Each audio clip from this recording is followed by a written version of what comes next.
Let's start the show. For Thursday, July 25th, 2019. Welcome to This Is Only a Test, the official podcast of Tested.com.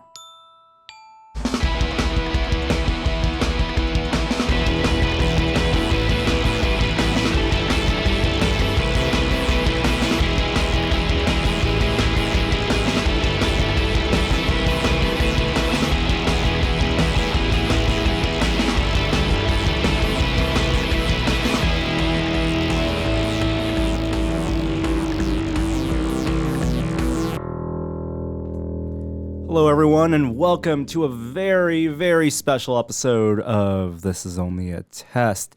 I'm Norm. Let's get right to it. We have our full crew in today. Jeremy Williams. What up, Norm? How you doing? I'm well. How are you? Good. I'm fully restored. Fully restored. You had a week away in the great outdoors. Yes. Camp Mather. Oh, yeah. We've talked about Camp Mather before. Residents of San Francisco, one of the little-known gems. Don't let the secret out, Norm. Well, we've done it already. I'm sorry. Everyone's heard everything. It's true. Yeah, it's San Francisco land in Yosemite National. Right. It's right outside Yosemite National Park.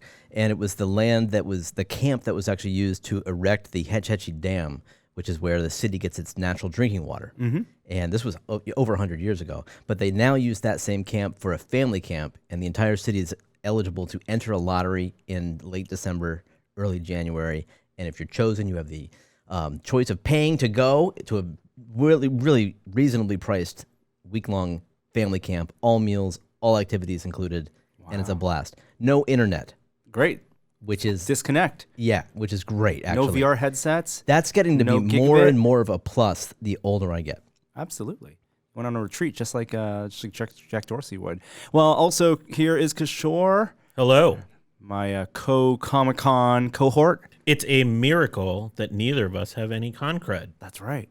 The trick was not touching anything. What, you left the show with no tchotchkes? No. Con cred is getting sick. The crud is the bacteria. Wow. Way to... Wow. Am I denigrating the tchotchkes? Exactly. Yeah. Exactly. The whole point of the Comic-Con experience. Our unofficial big story this week, if the podcast sounds any different to you, it might even look different if you're watching the video, that's because we have new gear. Thanks to one Jeremy Williams here, we are now set up with a new audio mixer. What is this device?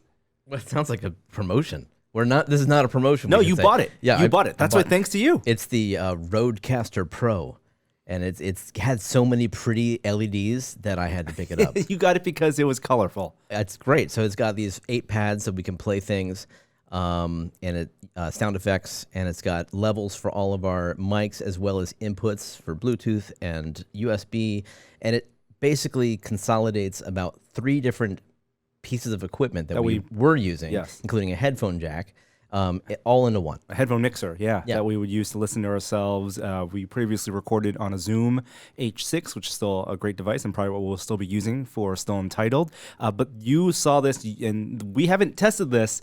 We are doing that right now. You literally opened the box this morning and set it up. Doing it live. And we're doing it live, so hopefully, at least it sounds great to us. The audio that we're hearing sounds great to us. Hopefully that will translate to you out there. Let us know. Yep, let us know. It's the first of a couple exciting changes. Oh, God. Every week we're going to have a new exciting change. Maybe for 2 weeks in a row. Well, we had a lot of podcasts to go over this week. I don't even want to hear about your great time at Camp Mather because we get so much. Well, let's just get to our top story.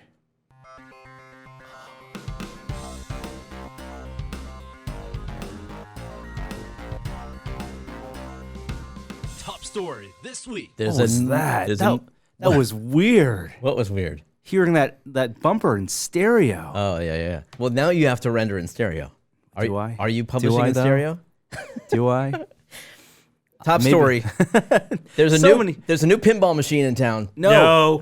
Wrong segment? No. Oh, God. It was so difficult to choose what the top story would be this week. No, it wasn't. It's Picard. It's Star Trek Picard. Now, that was one of many things that happened at Comic-Con, and we'll go through the whole Comic-Con recap And for those of you who are wondering, the Apollo 50 recap, we did an extensive 40-minute talk about that on a Still Untitled this week. So we won't do as much of the Apollo talk on this show. Maybe Well, none of us were there. None of us were there. We all, acknowledge the anniversary. Kishore, you and I are hanging out, and acknowledge that while we were at Comic-Con, I'm sure, Jeremy, you and your family celebrated. I watched clips. Clips, okay. Yeah. On the internet when we found Wi-Fi for a moment. Oh, perfect, perfect. But from Comic-Con, the top story that we've chosen is the panel, the Star Trek Picard panel, and the new trailer. Now, how do you guys want to talk about this? Well, I think we should talk about our experience of it, because that the morning of the Picard Hall H panel, we went to the Picard Museum, which was a pop-up setup outside of Comic-Con. That's a video you can watch Untested. You can watch Untested. Norm and I go through it, and basically you can watch our slow descent into just fanboyism. Yeah. And by slow descent, I mean immediately upon entering the museum. Like, we just fanboy all over this place. Why was there no one else in that museum? We got go in like 5 minutes before they opened. Oh, okay. So we got special early press access. That was great. It was a long line. It was a massive line. Yeah, it was a couple hours long. And that's great for CBS All Access. Now, the reason it was set up as the Picard Museum, we didn't realize until we chatted with the CBS folks, is because it's supposed to be an in-universe location that may even be in the show. And we'll get to the trailer. So we think that the museum idea of celebrating Picard's career is something that will be touched on in the show. I see. So I imagine that it's setting it up that Picard is retired. Yes. He's kind of a has-been. Let's celebrate him. Exactly. Because he's over. And we don't know why he might go back to the museum, if Right. there's maybe an artifact there that has special prominence or special relevance to the mission, the new adventure he's on, or it could just be this thing that, like you said, it sets him as kind of a relic of Starfleet. He's no longer in Starfleet in the new series. But for the purpose of this experience, they had not only wonderful miniatures of the various ships, all the ships really that he's commanded, from the Stargazer to Enterprise D, Galaxy Class, Enterprise E, even the Captain's yacht, something I didn't expect to be there at all. I think that might have been my favorite miniature in the space too. Which one? The Captain's yacht, which is from the Enterprise E. Oh, the undership. Yeah, the undership. I didn't know that existed until I watched your video. Oh, good. I'm glad you. I wish you were there, Jeremy. Because you're a big fan of Next Generation. I know you watched the whole show with your family, but we were just dropping knowledge bombs, getting a few things wrong. We got a couple things wrong. Sorry, but it was just heat of the moment. Called The Inner Light, not Your Inner Light. Oh, it is a whatever. Hugo Award-winning episode. I know it's called The Inner Light, but to me, it became a part of my that's life, true. so I call it Your Inner Light. There's so much talk about. Some of the props people have pointed out weren't perfectly authentic. Now, we didn't indicate in the video whether these were screen use props, and some of them probably were Probably not. Yeah, the feeling was that they were either, some stuff may have been loaned from the CBS archives, but a lot of stuff may have been stuff used for production that was brought in then, to fill up this the new production, which wouldn't have been used in the 80s filming. I want to call it Captain Picard Day sign. That was still my favorite. Wonderful. Did that look like it was used in the trailer? No. Oh, yeah, it was in the trailer, Yeah. but it wasn't. It was clearly a recreation of the prop banner that was in the Next Generation episode. And the wedding uniform. That's great. The white formal, one. Yeah. just looks so good in person. You guys Come on, got the Ruskin some... flute. I think the flute is awesome to see. No, not again, not again. I was most impressed. You don't hear this in the video, but Norm does this, and then we're walking around maybe 30 seconds later, and the music comes on over the speaker It was system. queued up. And he was right. He nailed it. Of course the he was melody. right. I had 2 tones off. I was impressed that you recognized the Dharma dagger. Oh, come on. Well, he didn't. A missed opportunity Messed up. for me to make I was waiting a Kishore and Norm at Comic-Con. Right, exactly. Some type of Exactly. Darmok analogy. Yeah. I wanted Mott Saddle. I was very upset that yeah. Mott Saddle from the Barry Sweep episode wasn't there, but you can't win them all. Wonderful little museum experience, and they had the Chateau Picard bottles of wine. Yeah. They had his new whatever his costume is for the new show, one of the costumes. But this was all before the panel. So we had no idea of the context of some of these props. We had no idea of all the revelations. Now, we will be talking about this trailer. In fact, we're going to talk about it right now. But those of you who want to avoid spoilers for the trailer should maybe skip ahead maybe 10 minutes or so, because we will be going extensively into it. I don't know if people care about spoilers for TV shows as much as they do for movies, but there are spoilers in this trailer. Big ones. I haven't seen anybody avoiding the trailer. Like I went Even to, Joey watched the trailer. Yeah, for the TV show. Like I checked out Reddit, the Star Trek subreddit, and they were all going crazy about it. Oh, come on, Jeremy. Why not the Daystrom Institute subreddit? Yeah, that's where all the real conversation's happening.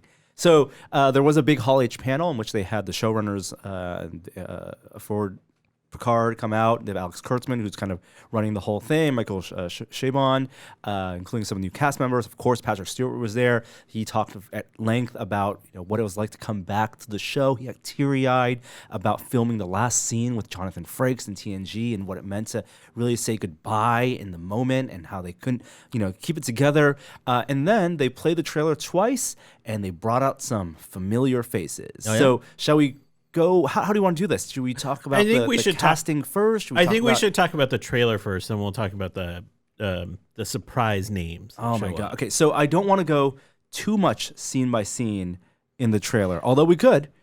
Well, I mean, I think where we should start with the trailer is that it picks off where the teaser left off. We have a slightly disillusioned Picard at his chateau, and then the woman comes, a mysterious figure. So he's disillusioned because he's retired from Starfleet and clearly unhappy. And for those of you who Chateau Picard is referenced multiple times, it's where the Picard family in France has had their vineyard. They drink from the Chateau Picard wine in a deleted scene from Nemesis. It's where his brother Robert and his nephew Rene, that's where he went after the recovery, season 4, episode 2, when he goes back to the vineyard to recover after being rescued from his simulation by the Borg. And then also in Star Trek Generations, it's of course mentioned that his family has perished in a fire. It's a big dramatic moment for him. It's one of the things that as he enters the Nexus, he thinks about one of the few regrets he has in his life, not being devoting his family, devoting his career, his life to Starfleet, and not getting married, not having children, and the legacy of the Picard family line kind of ending with him. And then also in All Good Things, when they flash forward to the future, the alternate reality future, which isn't technically canon, he is down the line. He is back on the vineyard as well. So that is a touchstone for Star Trek fans, but clearly he is unhappy there. Well, that's the new information. Yes. Every time it's been referred to, it's been a retirement. It's been relaxing.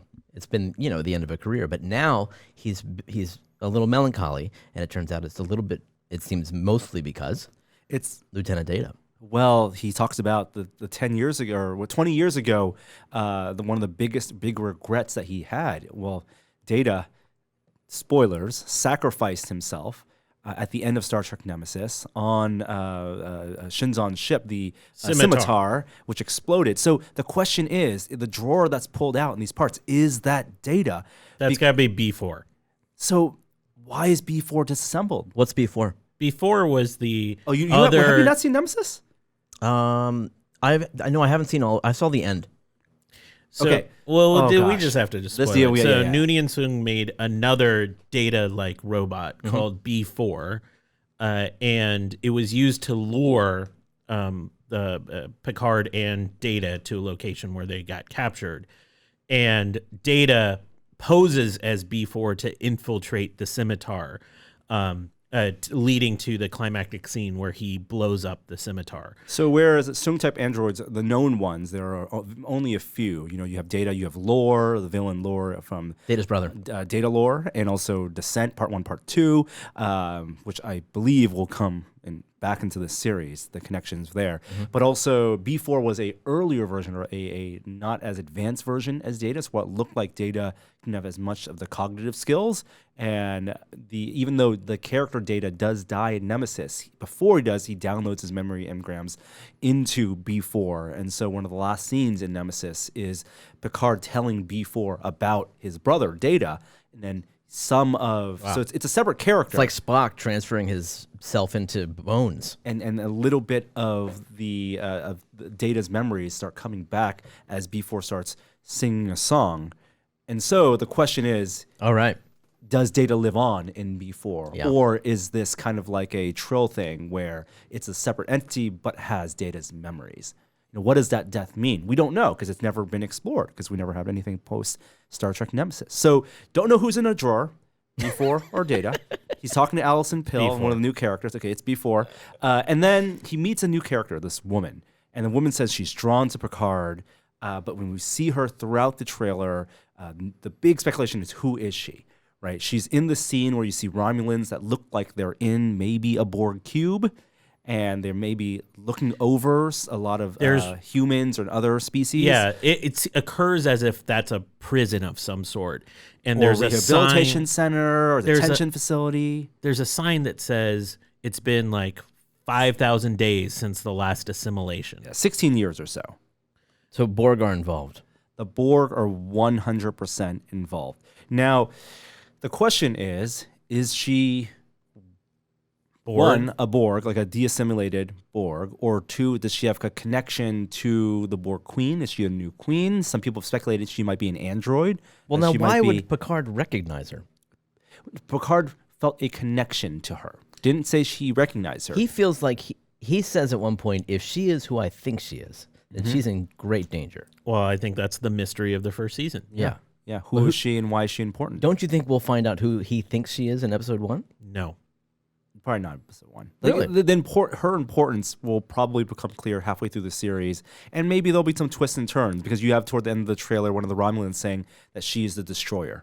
Like she is going to be, and a lot of speculation as to maybe she is, because at the end of Voyager, and this is the first time Next Generation will tie to the events of Voyager. At the end of Voyager, Endgame was the episode. They destroy the Borg network. One of the last things that future Janeway does is seed the Borg with a virus. And so the Borg cube that we see kind of disassembled in this trailer could be like, what if one of the Borg cubes was captured and what's been going on with the Romulans and Starfleet now that the Borg is dormant. Some speculation also is that this could have been the Borg cube that was asleep after the episode of Best of Both Worlds, because the command that Locutus sends to the cube is sleep. Of course, if you watch the Star Trek 2009 series and the material in the comic books, that cube blew up. Oh, that one did blow up. You're right. But in Star Trek 2009, Nero, right? One of the reasons that Nero's ship is so powerful is because it also has Borg technology in it. But I'm not sure how canonical that is because that was in the comic books leading up to that series. So the Romulans have been experimenting with Borg technology. That's been set up. And we see a new-ish version of a Romulan ship throughout this. That's like, it looks a little more like Bird of Prey Klingon type ship. I think we see it in pieces of Nemesis. Yes, what you're pointing at on the screen, Jeremy, is a Romulan ship. Big question, what's the planet? Yeah, so this is a question I was going to ask you. Is Romulus destroyed? Yes. I think what was set up in the J.J. Abrams Star Trek was that Romulus was destroyed. And I thought when Picard talks about one of the failures in his life, I thought he was going to refer to the unification failure. Because Wait a minute now. I thought the JJ verse was split. it was split at the point where Nero time traveled to the past. Oh, but you're saying Romulus is destroyed before then? Yes, the reason he time travels to the past to get revenge on Spock is because Spock failed to save Romulus. Oh, which would have happened in the prime timeline. Exactly. So Romulus is destroyed, and I guess in the Star Trek Online lore, after the destruction of Romulus, the Romulan people split between the Tal Shiar, which was led under Tasha daughter, Sela, and then also a more Federation-loving faction of the Romulans. Don't know if they're going to go that direction. So there's here. some speculation that they're approaching Vulcan. Vulcan. It's red, right? Huh. Yes, it would make sense. It could make sense. Yeah. It could just be them resettling somewhere. I could see it going both ways. Don't know if they're going to go with the unification storyline. It seems like they're more going toward the Borg storyline, and that being the legacy, the thing that Picard is wrangling with, because that does tie to androids. You know, you have connection with Data and the Borg, and why the Borg wanted Data in Star Trek First Contact, and also you have some of the Romulan stuff because they've been experimenting with the Borg technology. It actually brings up, I think, the best line in the trailer. Well, second best line is the Romulan commander, whoever she is, saying you may have forgotten who you are, but we do not. I really like that line because it sets up, I think, what the best parts of TNG were when he was in conflict with the Romulans. The Romulans look very different. They don't have the big shoulder pads anymore.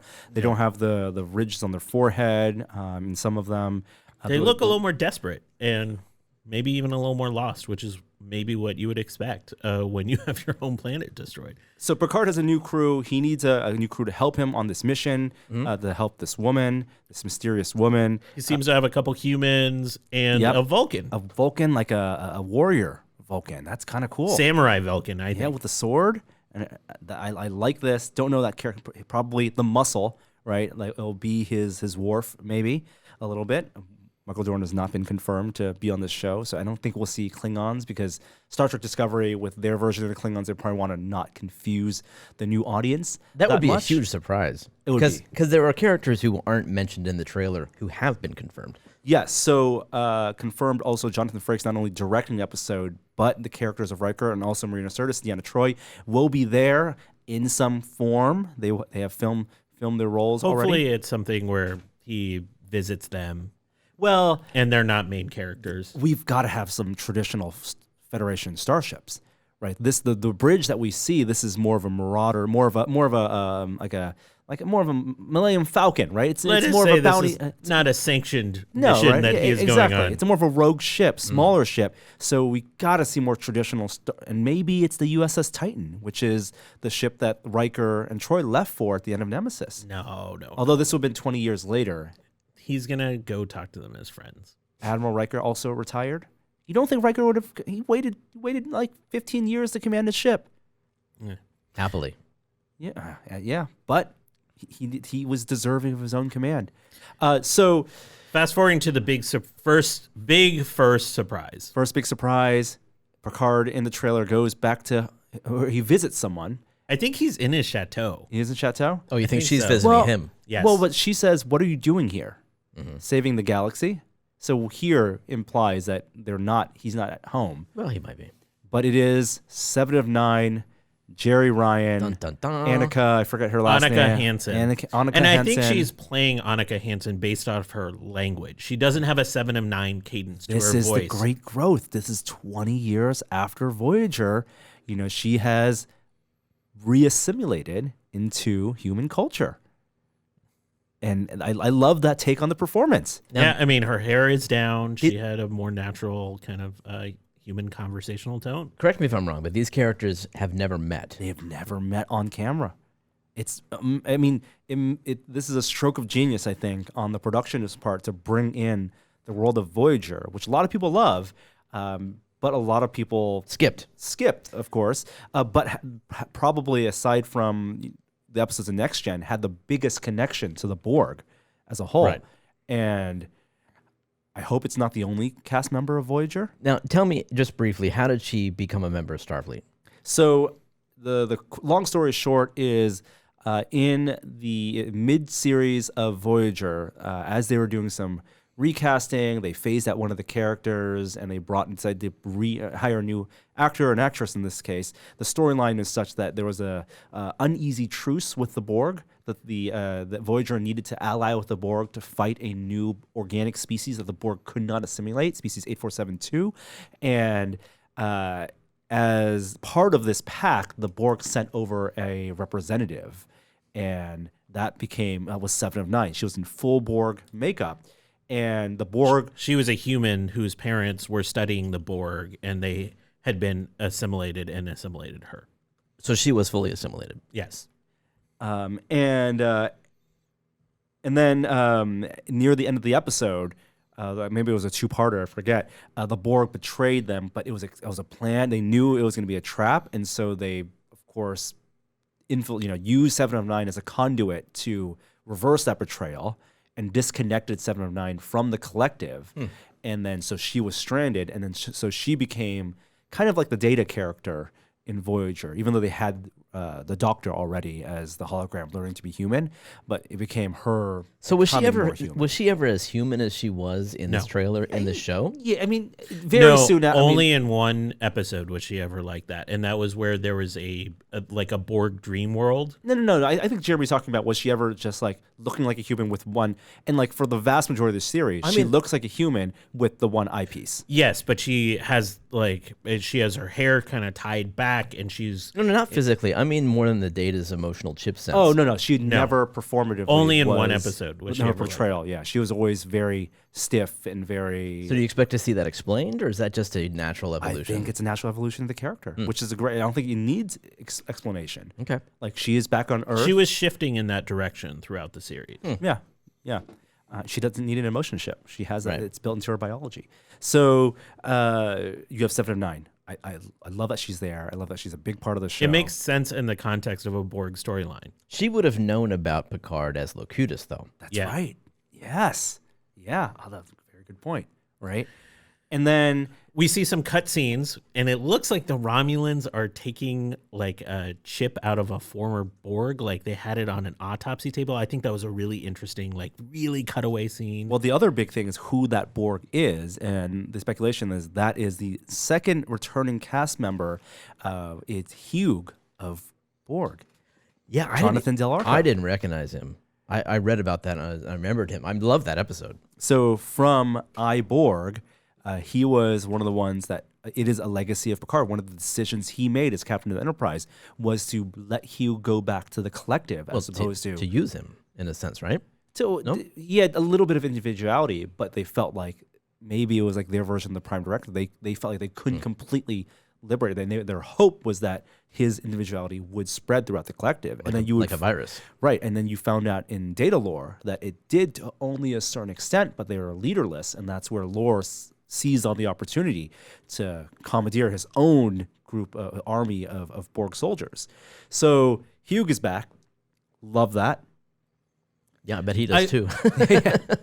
I like it. I mean, it really is going to depend on execution with this. If it's part of a storyline where they're weaving in that individuality into how the Romulans are trying to use this, great. If Hugh is like a main focal character, I'm less sure because it's not as developed. Yeah. I mean, there's room for development. I do like that of the things they're pulling back, all the things that happen, all the consequences of all the actions that they did in Next Generation. They're pulling back things like Hugh. And then we get the single best line of this trailer. Oh, yeah? Yeah. What are you talking about? There's only one line that matters in this trailer. We're getting the captain to say it again. He says, engage. Oh, you like that? Yeah. Okay. You know, another missed opportunity. I went to the museum and we saw the Next Gen outfit. That was the version that he wore, which was not the jumpsuit. And there was an opportunity to make a Picard maneuver. Oh, like do the tug. Yeah. You know about this, right? The Picard maneuver is a thing in the Star Trek Next Gen pinball. So I don't know what you're talking about. So in Star Trek canon, down the Picard maneuver was, I forget the name of the episode, but it is a maneuver named after him. He was the first person to use it when he was in command, I believe, of the Stargazer. And it was him attacking two Ferengis, or Ferengis attacking him. Really? And he did a short light speed jump so that the ship looked like it appeared in two places at once because the ship moved faster than the light from where it was previously, which confused the Ferengi. And so that maneuver in which using faster and light travel to make it look like you're in multiple places at once is called the Picard maneuver. But Star Trek fans colloquially also referred to the action of Patrick Stewart, the actor, tugging on his shirt as the Picard maneuver. Funny. As he stands up from his captain's chair and does a little tug. I thought we were going to get a nod to that or the facepalm. Yeah, Picard facepalm. In the pinball machine, it's the left orbit to the upper ramp. And it's a 2-flipper shot. That's the most difficult shot in the game. Oh. So there you go. Wow. I'm surprised it's not like a multi-ball, right? Having two balls in two places. Yeah, that's a good idea. Yeah. That's a good point. So he says engage. He's very happy. It's total fan service. Yep. I don't care. Yep. Fan service. And then there's a a post-trailer stinger. Well, this is the big moment. This is the big moment. This is the big moment. This is what I thought you were talking about. I thought the No, best no, line. no. The best line is what he says in Engage. This is the moment of the trailer. Okay. And you see Picard holding these playing cards, Yeah. and he says, "I don't want the game to end." Yeah. And He says it better than that. yes, he's Sir Patrick Stewart. Right? And then it cuts to Brent Spiner playing. Exactly. Is it Data? Yeah. Is it B4? And he says, "Is it a holodeck?" Is it a holodeck representation? That's a very good point, because while he has the Dickie, the yellow Dickie that's of that era, and not the new Star Trek uniforms that we get a ever small glimpse of in the shot where Picard's walking toward quote unquote Starfleet headquarters, Anaheim Convention Center, you also see a little bit of the gray underneath. So it could be a representation of Data as he was in the last time Picard knew him, Star Trek Nemesis. I do think, my theory is that because of the makeup and special effects required to get Brent Spiner, and I was so skeptical of this. I mean, I said in the podcast, I didn't think they were going to bring Data back because Brent Spiner looks old, right? He is old, older. They're all older. Yeah, Yep. but to get him to look like an android as he did 25 years ago. Do you think they did that? They got close. There was one big problem. His cheeks, a little fatter. Little. But I understand. Like Puffier? I read the subreddit, and not yours, but the little guys on Star Trek. Yeah, the more mainstream one. Yeah, they were saying that Data has an aging program, and he's used it in the past. Yeah, he gave himself a white lock of hair in Yeah. the last episode when he was professor. So That's true. It's That's possible. True. Yeah, I feel like because of the cost of what it would take to do those scenes with Brent Spiner, that it feels like it's a location they're going to come back to, like a flashback sequence or like a touchstone for this ongoing conversations he's had as a way to wrestle with his guilt or wrestle with his angst in letting Data die. It Sacrifice struck me himself. as I like the holodeck idea. It struck me as if he was visiting somebody in a hospital, like a psychiatric ward. That Yeah, kind you're of visiting thing. an old friend, and a holodeck kind of makes sense for that. Like he has, in one of the ways in which he might, and B4 could have been the stand-in for this, right? He could have been like chatting with B4 as a way to reconnect with Data, as a way to kind of go through therapy. What he means is he doesn't want to say goodbye. Exactly. So do you see this as Data's a character, but not a crucial character in the Exactly. series? He's not going to be on the ship with him going on adventures. I think it's going to be more the reflective moments. I like the holodeck idea though, because then they can bring him in. Yeah, I would like that. There's rumors that this 10 episode arc is not going to be just it. They could run this for 3 seasons or so. In which case, would Patrick Stewart want to do it for 3 seasons? I mean, I feel like Patrick Stewart's at an age where he could just do whatever he wants, right? I mean, the show's called Picard, so you couldn't do it without him. No.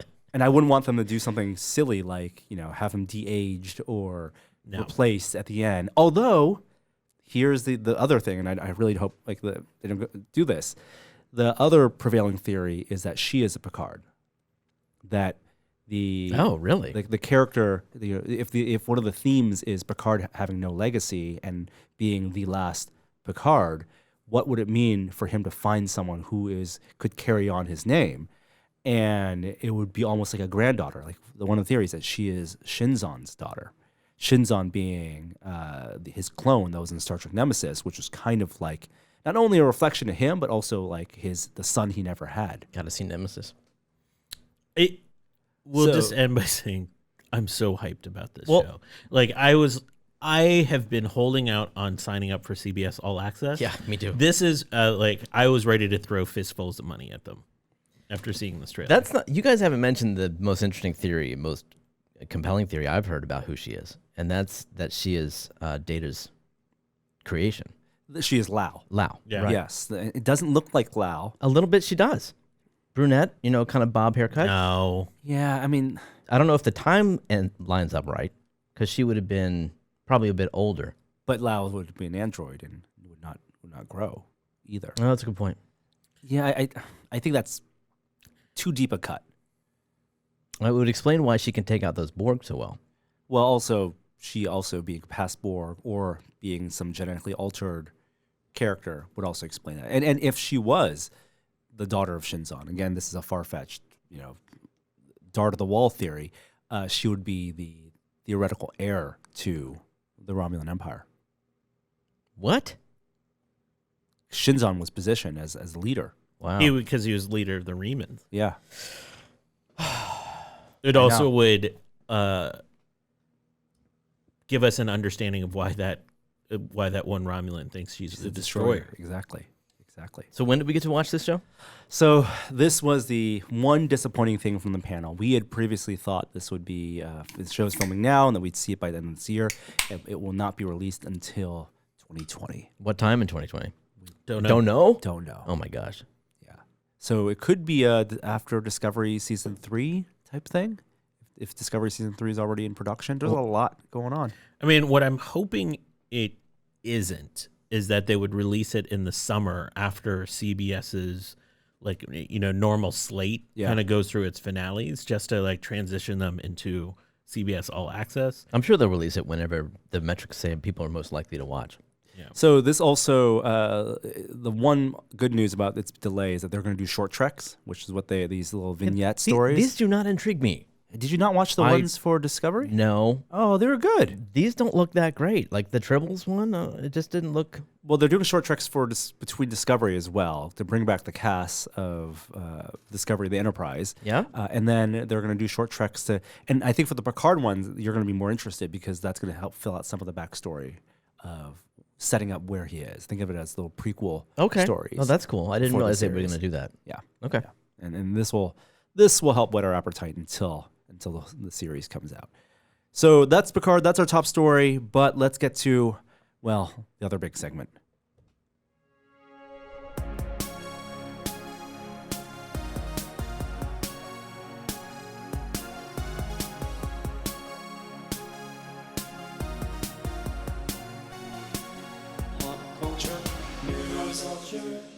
We should have little labels on I know, those buttons, right? Just a little. I don't know which one is which. I just realized they're out of order. So yeah, that's important. That's important. Little labels, maybe just acronyms or something.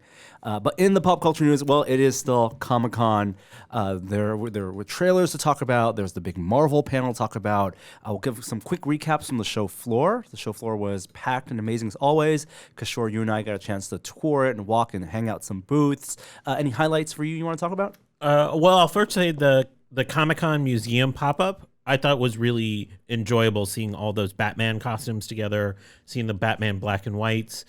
On the show floor, the Unicron. The HasLab Holy Unicron. crap. You saw this, Jeremy? You guys are just speaking a different language. So this is Hasbro has a license for Transformers. Transformers. Do you remember last year when Hasbro did that? It was not really a crowdfunding campaign, but like a pre-order campaign for Jabba's barge. Yeah. Where it was a very expensive, big display set, but they needed a certain number of people, a couple thousand people to pre-order it in order for them to actually make the tooling and manufacture it. They're doing the same thing, but with the planet-sized transformer of Unicron. And so it's a 2.5 foot diameter model. Unicron, dude. I've watched It's from the movie. Okay, thank you. I'm glad I didn't. And so a giant transformer sphere with all these greeblies, and it actually transforms into a tall, with a display stand, massive transformer. How massive? It was Like big. 2.5 feet tall. Okay. Yeah. It was massive. And like when you looked at it in the case, you're like, how is that going to transform? And then they had another one that was transformed. It was shocking. Is this it? No. Much bigger, eh? Yeah. Okay. I thought that was the most impressive toy. The prop store stuff, seeing the self-lacing boots and seeing underneath them how they like would pull the laces for the Back to the Future laces. That R2 that was there, the all aluminum one, was pretty spectacular. Seeing some just like indie artist friends was really great too. How about you? Yeah, I mean, great to see Dave Peterson, and great to say hi to a bunch of folks on the floor, from the R2 Builders Club to Tom Spina. I will completely agree. The Comic-Con Museum wowed me. Like, they sold me on this idea. I was kind of skeptical, like, why does San Diego need a museum of pop culture, and could it live up to some of the other like museums that we've seen that have movie posters and stuff. Well, they have this. Is this a little subset of Comic-Con? No, it's so it was an off-site pop-up. Okay. And it's in Balboa Park, which is close to the San Diego Zoo. So about a 10-minute cab ride from the main Yeah, convention like center. all the major San Diego museums are in this park. Right, next to their space museum or science museum. But it's this, like, I'm not sure if a 3 or 4 story building, but they have the location. And the museum is opening in May 2021. But they opened up the space to celebrate the 80th anniversary of Batman and a couple things to show what it would be like with this museum populated with artifacts. Okay. And it was so cool. They had 2 Batmobiles. They had like 8 costumes from Batman. They had a whole Batcave built out on the floor with the history of Batman video games. They had the whole 100 collection of Batman black and white figures. And then they had this Her Universe beautiful fashion Those were exquisite. exhibit where there were like 24 amazing dresses that were all designed and fabricated by different designers. And it was so cool. It felt like the DeYoung Museum, but pop culture. Mm-hmm. Yeah. So, and that was only running for the duration, and then that's where the Batman VR skydiving. But you didn't get a chance. We didn't get. That was a huge line. They had a whole. It was outdoor, but it was technically one of those indoor skydiving rigs where they have a big. It also turbine, didn't seem that cool. but they put people in Batman branded like jumpsuits. And then in a VR headset, and you'd be able to simulate Batman off a perch, jumping off a perch, and diving into Gotham City. Got it.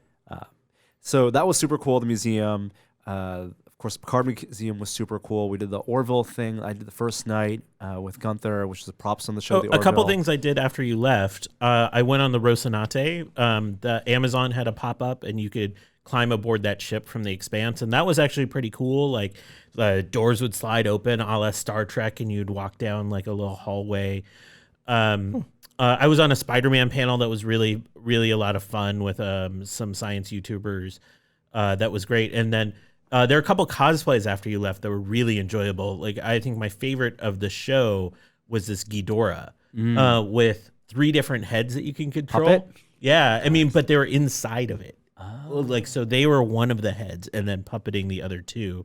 And then it was like, it's a pretty simple cosplay, but I enjoyed it. There was a guy doing a Reed Richards where he built 2 extra long arms and he would put his hands in it and control them. And so he had stretch arms. I'm curious what that looks and like. He had a couple poses that looked pretty good. Okay. And not like The Thing. It wasn't like a distorted, grotesque version. No. Okay.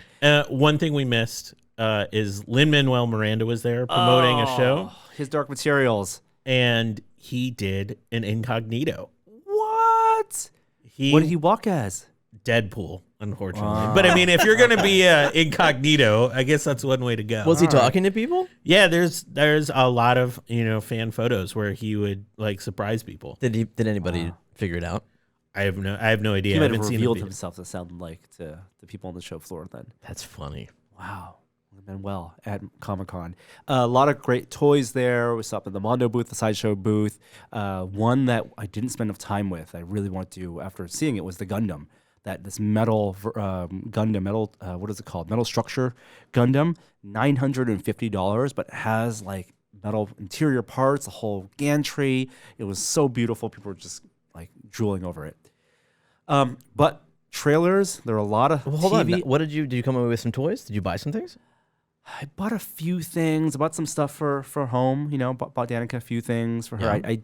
I spotted things that I knew I would get online later. I see. I didn't want to have to lug things back. And Got it. I didn't buy any posters this year. I did the same. I bought a diecast DS9, which I've always wanted for a while. Yeah, The ship? Hero Collector. The Space Station.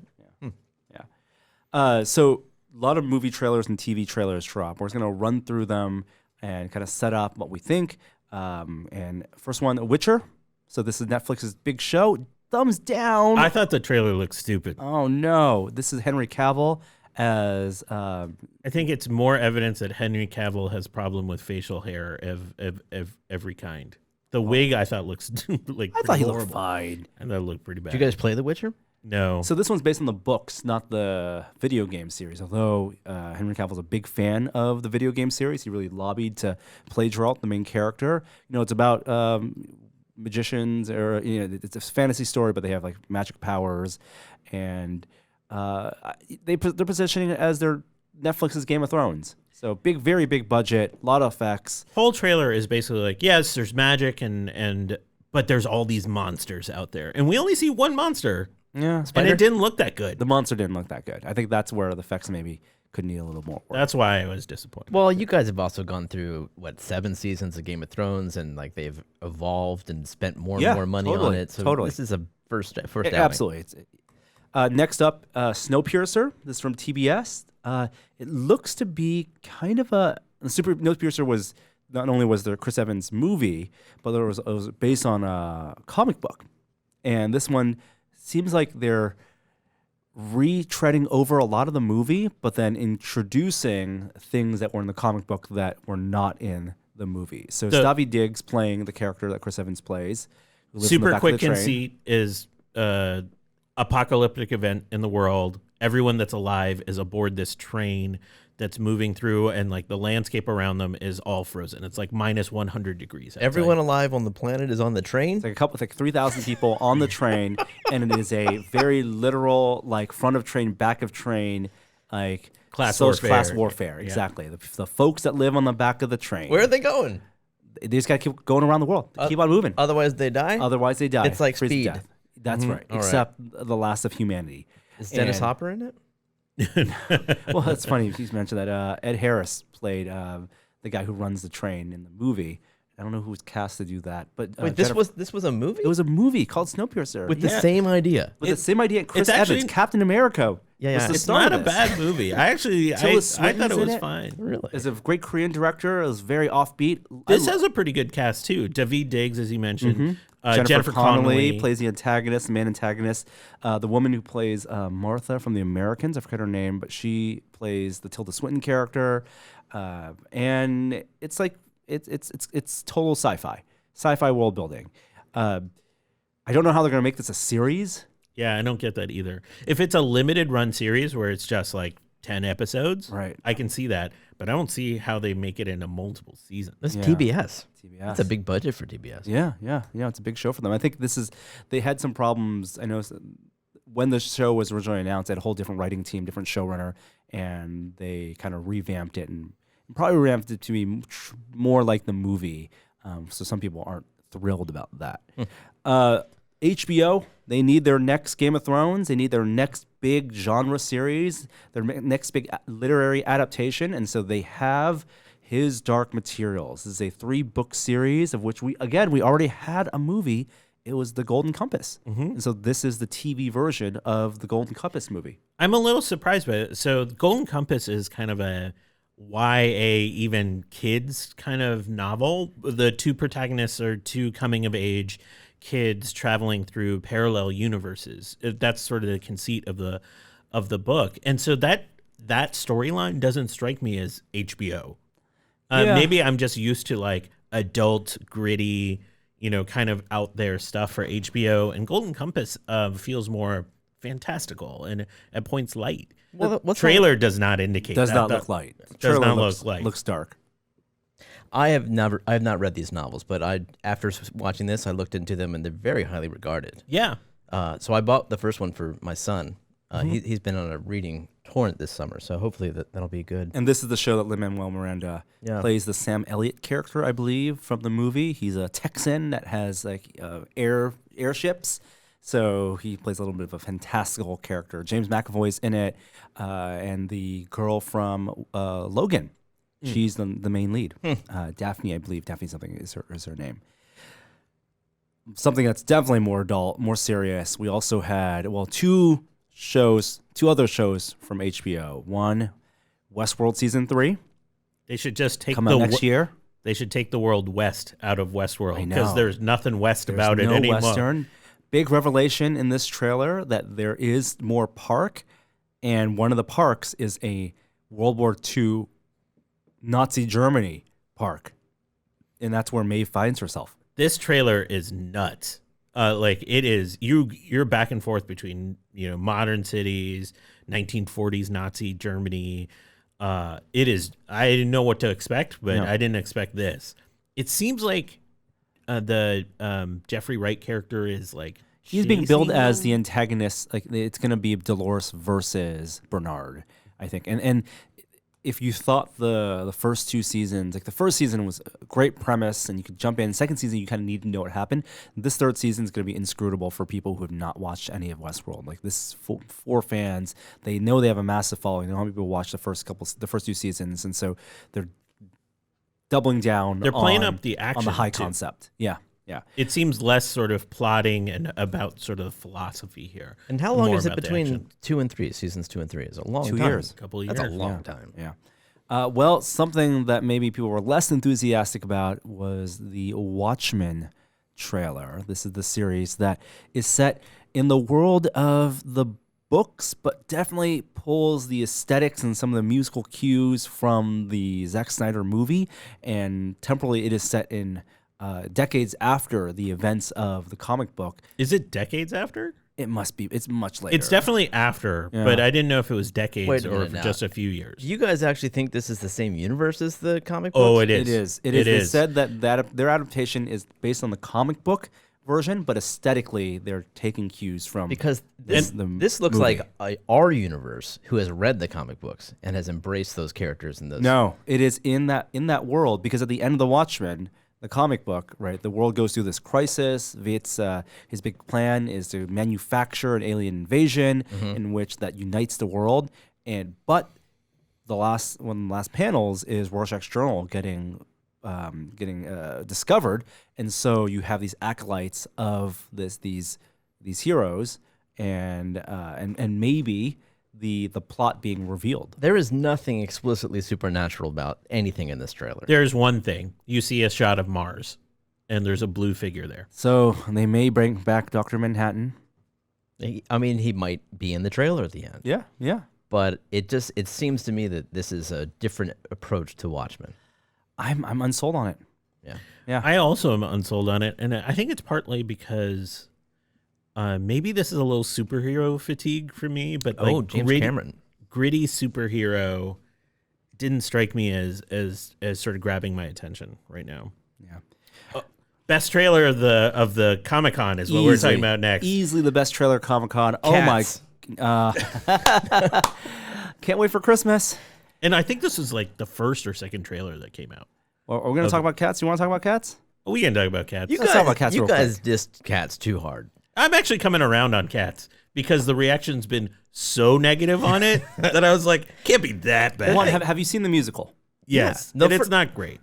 Well, now hold on. There's one great song. The musical, you're Memories right, is great. It's not great, but it's got like classic music. It's Yeah. classic Broadway. I stand by my review. Yeah, but the thing is, like, if you know Cats, if you remember watching Cats in the 80s or early 90s, They're then furries. this is like what that is. It's not meant to be groundbreaking. It's just No, Cat- I would cats- say Why do the lady cats have no clothes, and why do the male cats wear clothes? no. It's just about cats talking about themselves and like why are they named the way? Why do that they have they're human named. teeth? Yeah, it's very Sonic the Hedgehog. Very Sonic the Hedgehog. I would say the So- only real complaint I have outside of it, it looks weird and all that kind of stuff, is Jennifer Hudson's singing of that iconic song seems a little off to me. No, from I how thought she did a good performance, at least in the trailer. I think it's a little overperformed. So it's Tom Hooper who did Les Mis, and he famously for Les Mis did a very interesting where he recorded all the music on location. It wasn't ADR'd after, and Which I loved. and that was a great take on Les Mis. He also won. Of Is course, that the way this is done? I don't like that. Can't be. Why not? Because Are they of the singing in those- choreography. Because of the sets they've built for this and the way they're filming it. I don't think they can. There's so much effects. I don't think they can That do would, it. that would think that would be a huge continuously. mistake. And they're also because- like jumping around while they're Maybe singing. they are. Yeah. Dude, but that is why I went to see Les Mis. Like that is such a great approach to musical making. Because it was more like watching a theater, Exactly. but with the production value of being on location Exactly. and not losing any of the sound quality. So the look they're going for is not. Is it Uncanny Valley? It's like this. Really? It's like some mutant cat. Like they're. It's Instagram filter the movie.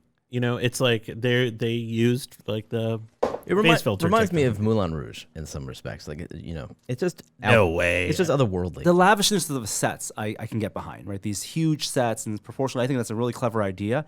But the character design, it's like this anthropomorphizing of Really? Cats in a way that I can't get behind. Well, did you ever see the musical? Because that's what it is. I've seen that. But Yeah. this is that with a higher budget. Why does Judi Dench? Why are the cats also wearing fur? What? They're wearing fur coats. I think you're asking the wrong question. I'm asking all the right questions. Well, it comes out on the same day as Rise of the Skywalker, so. Oh my God! Yeah, that shows how Why much would they do confidence. that? I know. Maybe their expectation. I think is, they know the ven of these two movies does not overlap. Oh, that's a good point. significantly. Maybe that's Taylor it. Swift, her big first role, and she has a lot of fans, and I don't know how many of those fans want to watch Rise of the Skywalker. Maybe they do. It's a Christmas time film. Okay. Can we finally talk about the best trailer All at right, all Comic-Con? right. Top Gun. You know what? My Maverick favorite is back. My favorite part of this trailer is just that one bell hit in the beginning. When you don't know it's Top Gun until they hit that gong, and it's that same one from Top Gun, and it just gives me shivers. I think the way they're filming the flights. Flight sequences are and outrageous. It sounds like it's not a lot. I mean, a lot of it they will have CG, but it sounds like Tom Cruise was flying some of these planes himself. Well, that's my question. Is he co-piloting the planes? I'd probably co-pilot. Yeah, there's no way would they're not letting put him him in the seat. The insurance wouldn't let him. like $100 million plane. Exactly. Well, yeah, Exactly. but like I come in here, like I think all of Mission Impossible is CG, and you guys are like, no, he learned how to fly a helicopter. And he does fly. Like he flew a helicopter in that film, and he flies airplanes, and so. I'm sure he is flying some of the planes, maybe not at those speeds, definitely not that low to the ground. Yeah. But it's not just solely these rigs that just put a camera in front of like a multi-axis control system. The flight sequences are outrageous, like going through the mountains, the opening shot coming low over the desert. That's who's flying toward Rey in Rise of Skywalker. Yeah.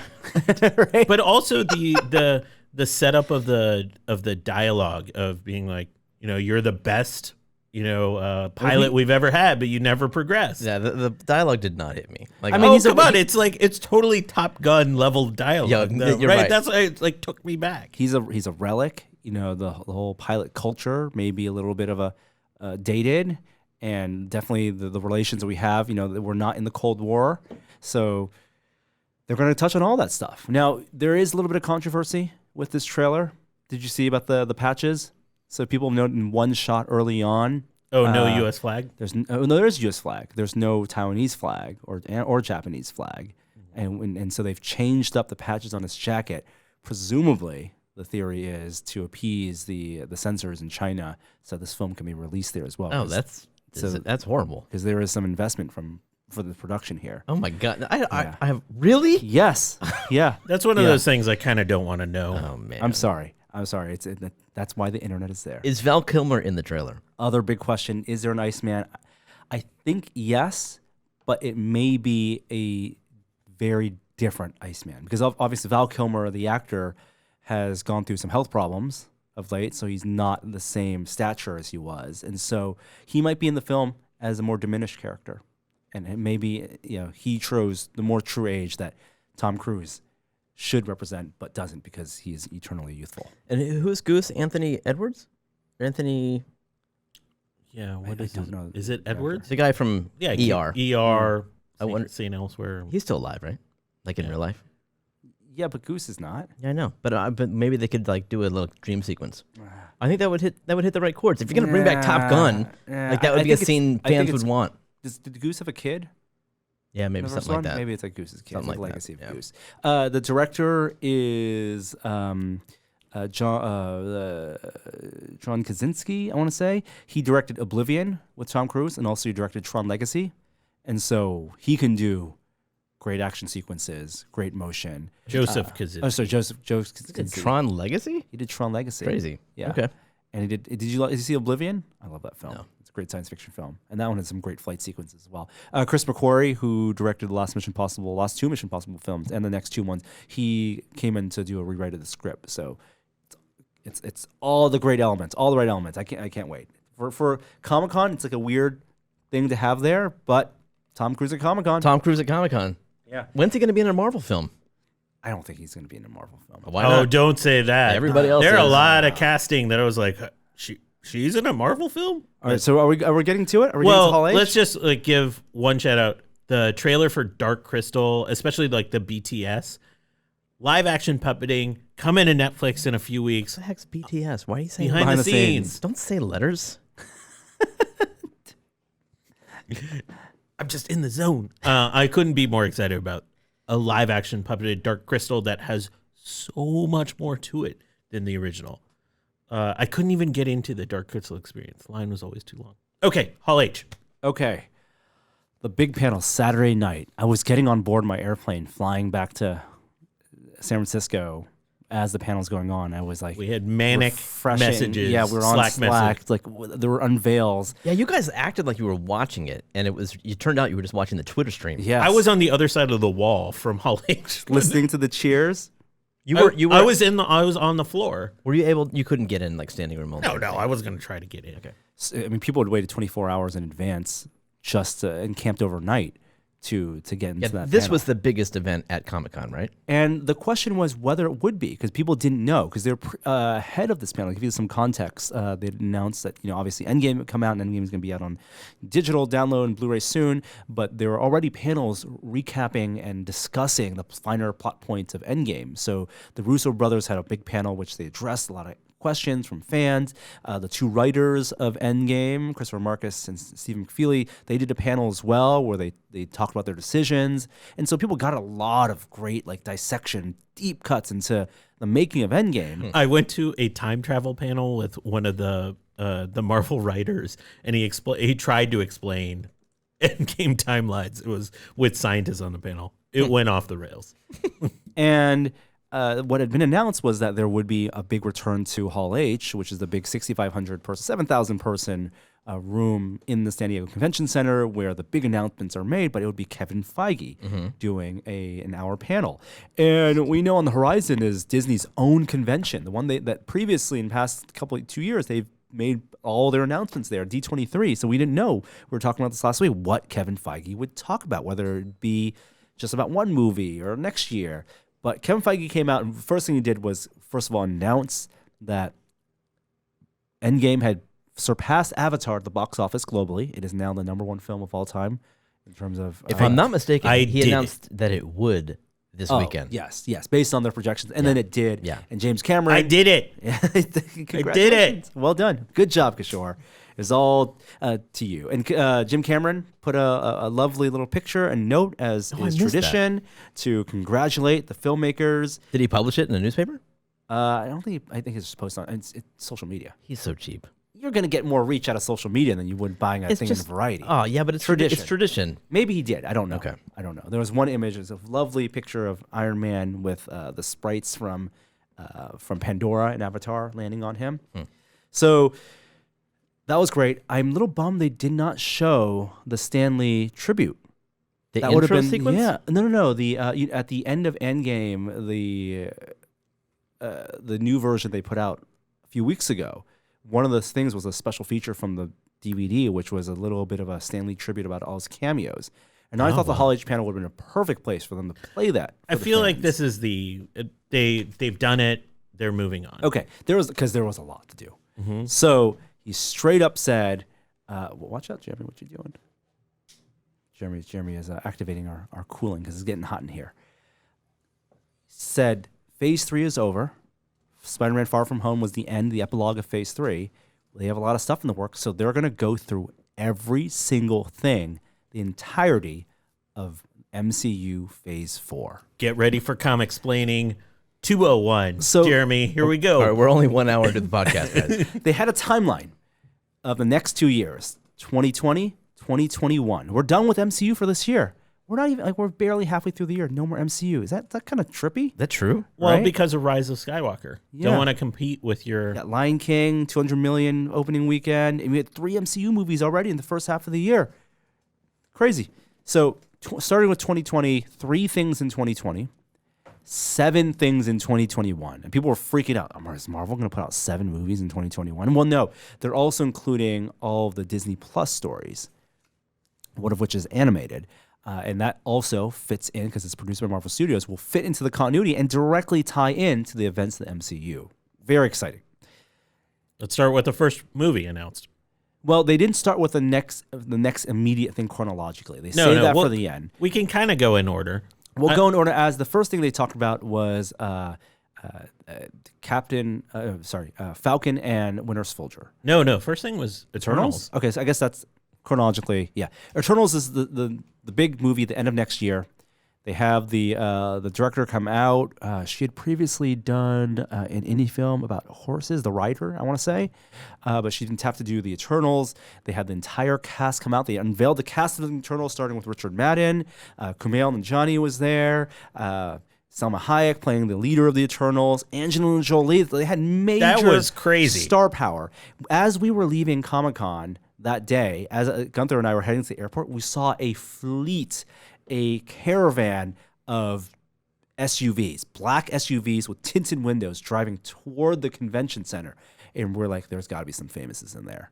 And that's who they were. They had literally truckloads of famouses come in for this panel. Do you want to know who the Eternals are, Jeremy? Thank you. It sounds like a TV show.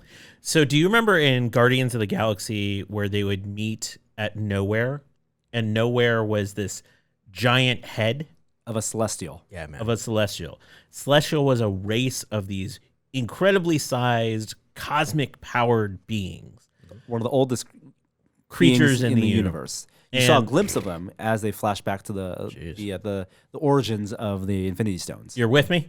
Oh, yeah. So they come to Earth and they decide, early Earth, they decide they're going to experiment on the proto-humans that live there. And this experiment results Wait a in... minute, I thought you said they were the oldest creatures in the universe. Yeah, so... And they were proto-humans during their existence? No, they have a long life, the Celestials. Right, so at some point before human civilization, really, Yeah. they came to Earth and did some experiments on us.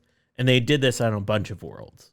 They did it on the Kree homeworld, and they did it on the Skrull homeworld. Oh, yeah. And on Earth, they created a couple different races that emerged from that experimentation.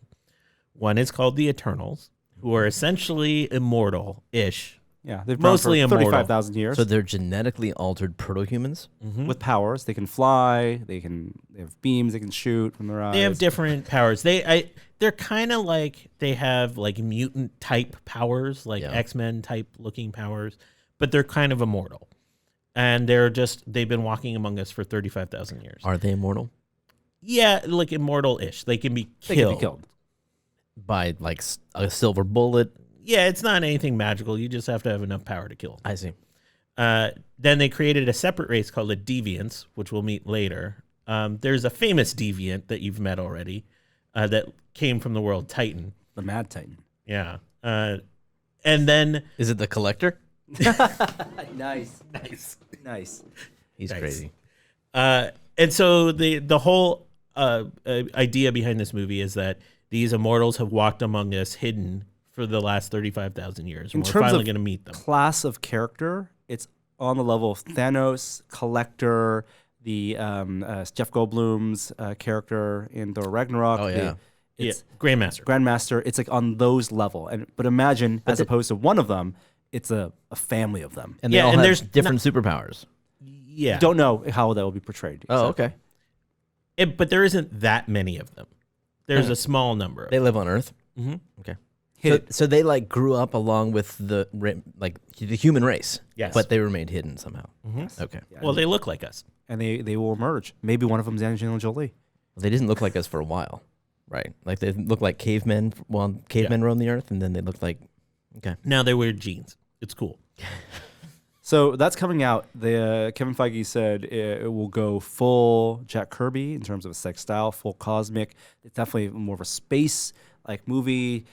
So they're going cosmic for Phase 4, which to some speculation leads to say that has important. If you have these hugely superpower characters at the end of Phase 4, 5, 6, who's the next baddie they could lead toward?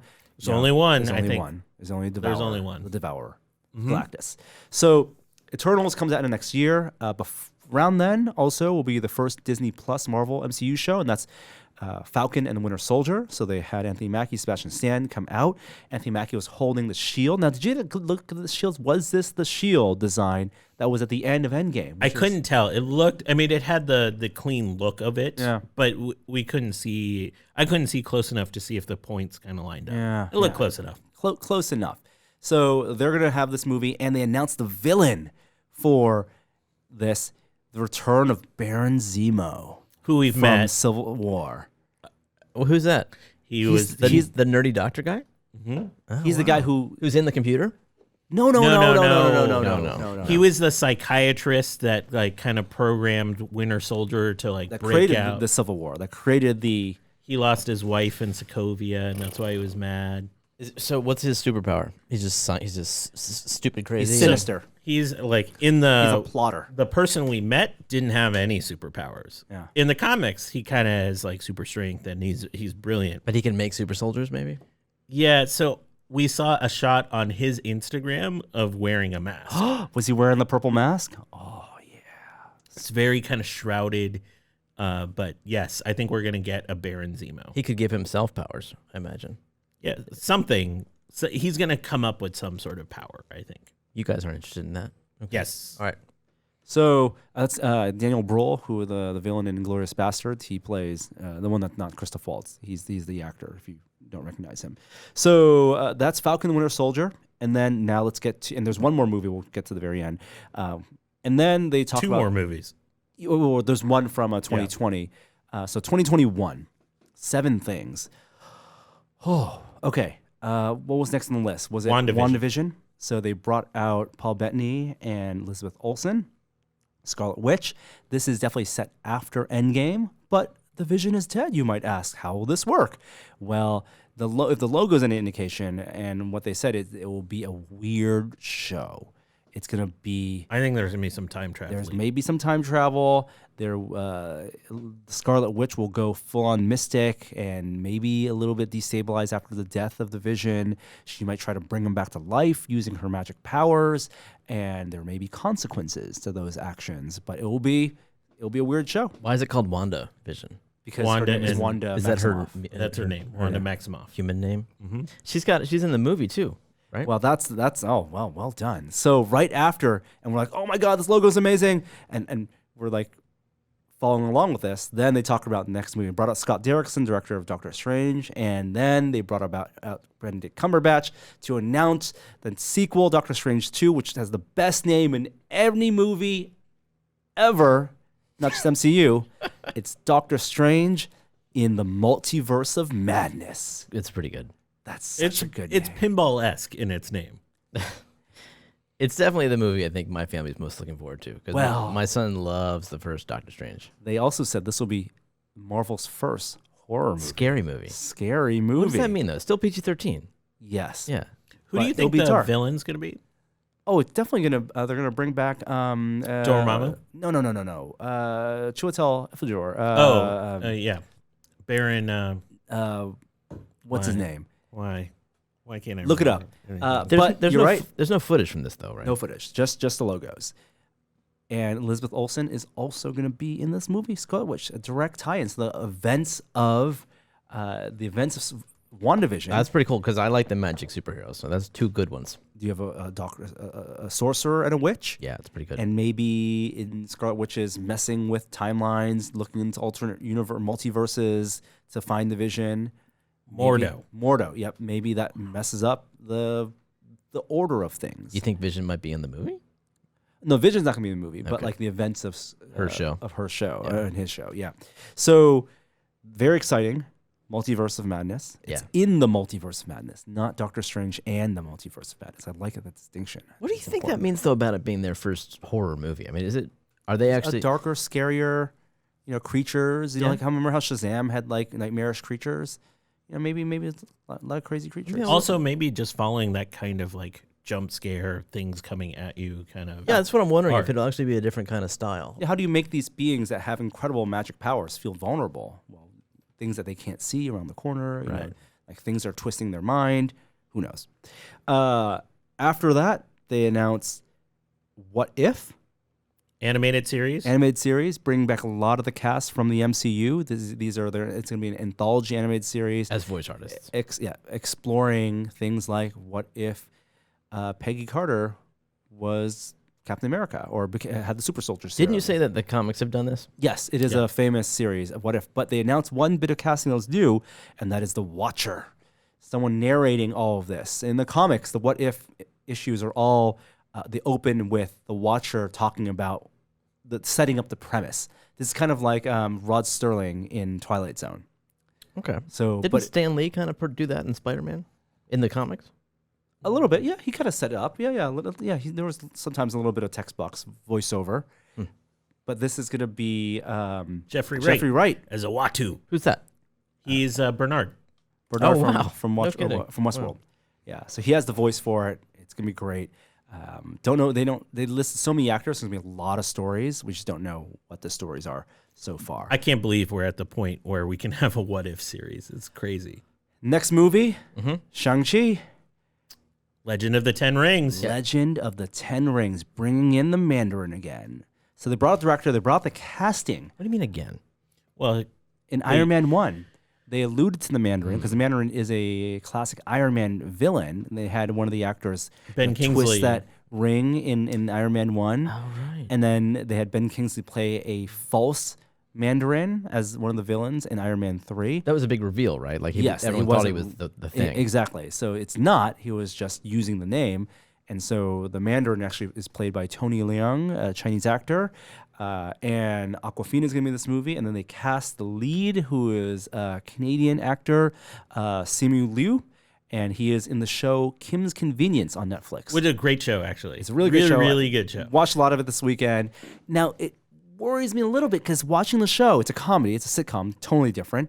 I don't know if I could see him standing alongside a Captain America or Captain Marvel Look, yet. So a lot of this will Marvel's have to go its casting direction. has been pretty on point. Yeah. And there's some behind the scenes footage of him, and he is like ripped and ready for this role. I also love how there's tweets of him like going back to like 2014 where he's like, "Hey Marvel, you need a Asian American star? I'm ready." And then he like quote tweeted himself. Thanks for getting back to me. That was pretty funny. Yeah. So what is his superpower?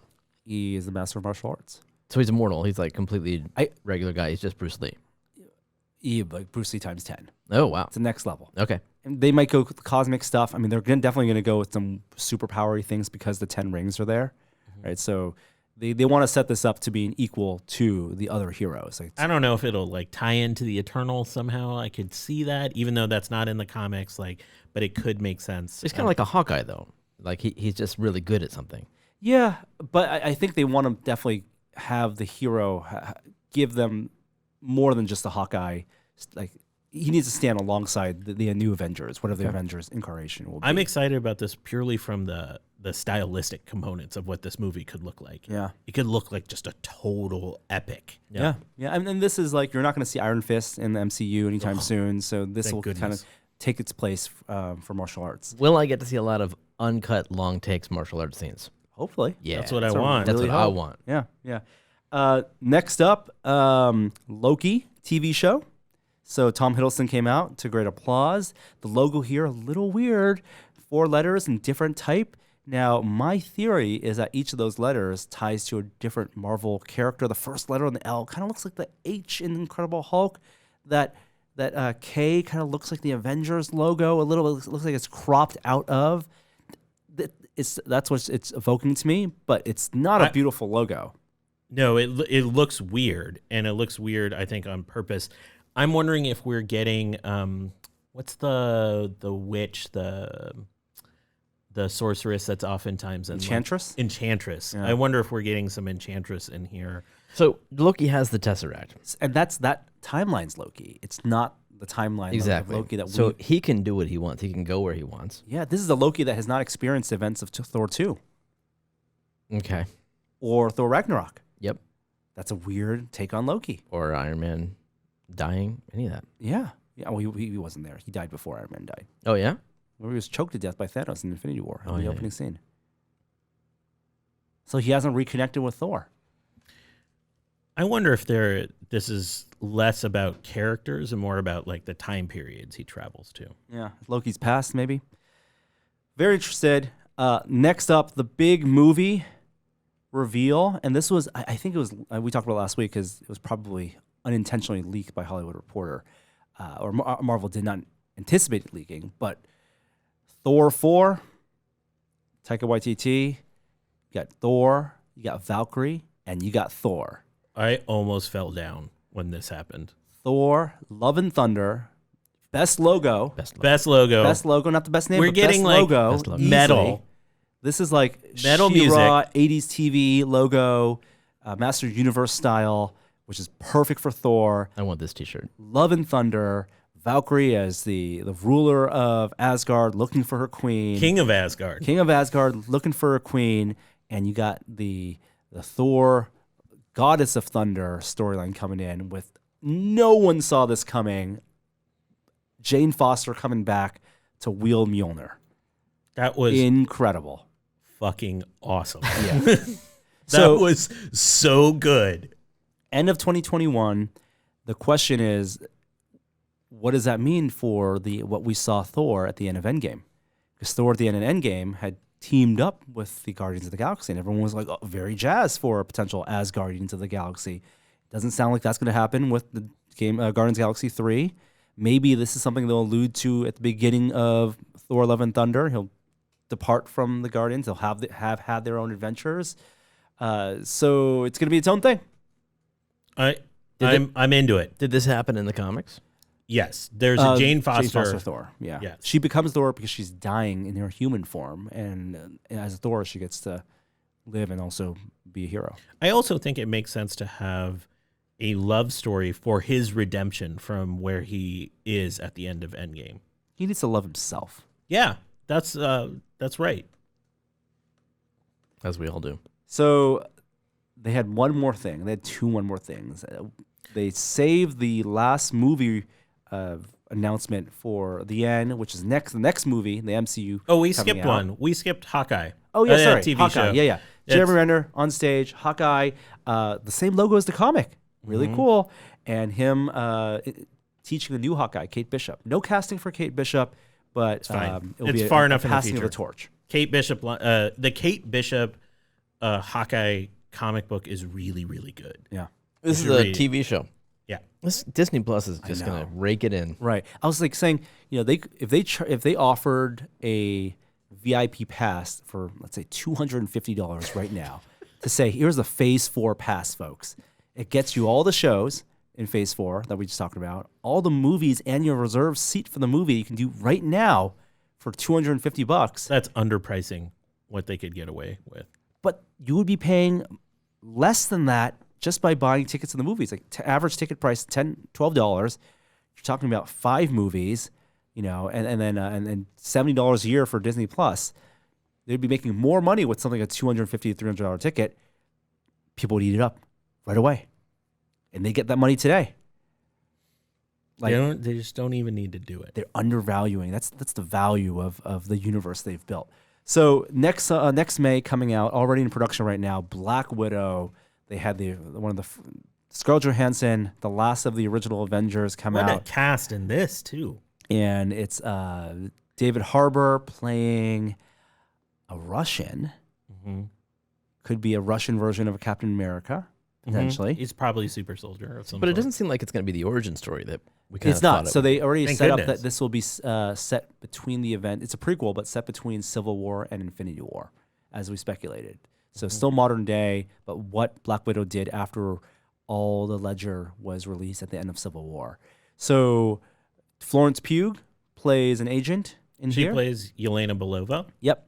And she was most really in Midsummer. Oh yes, and- Midsummer. and also in Fighting with My Family, the WWE movie, and then also Rachel Weisz.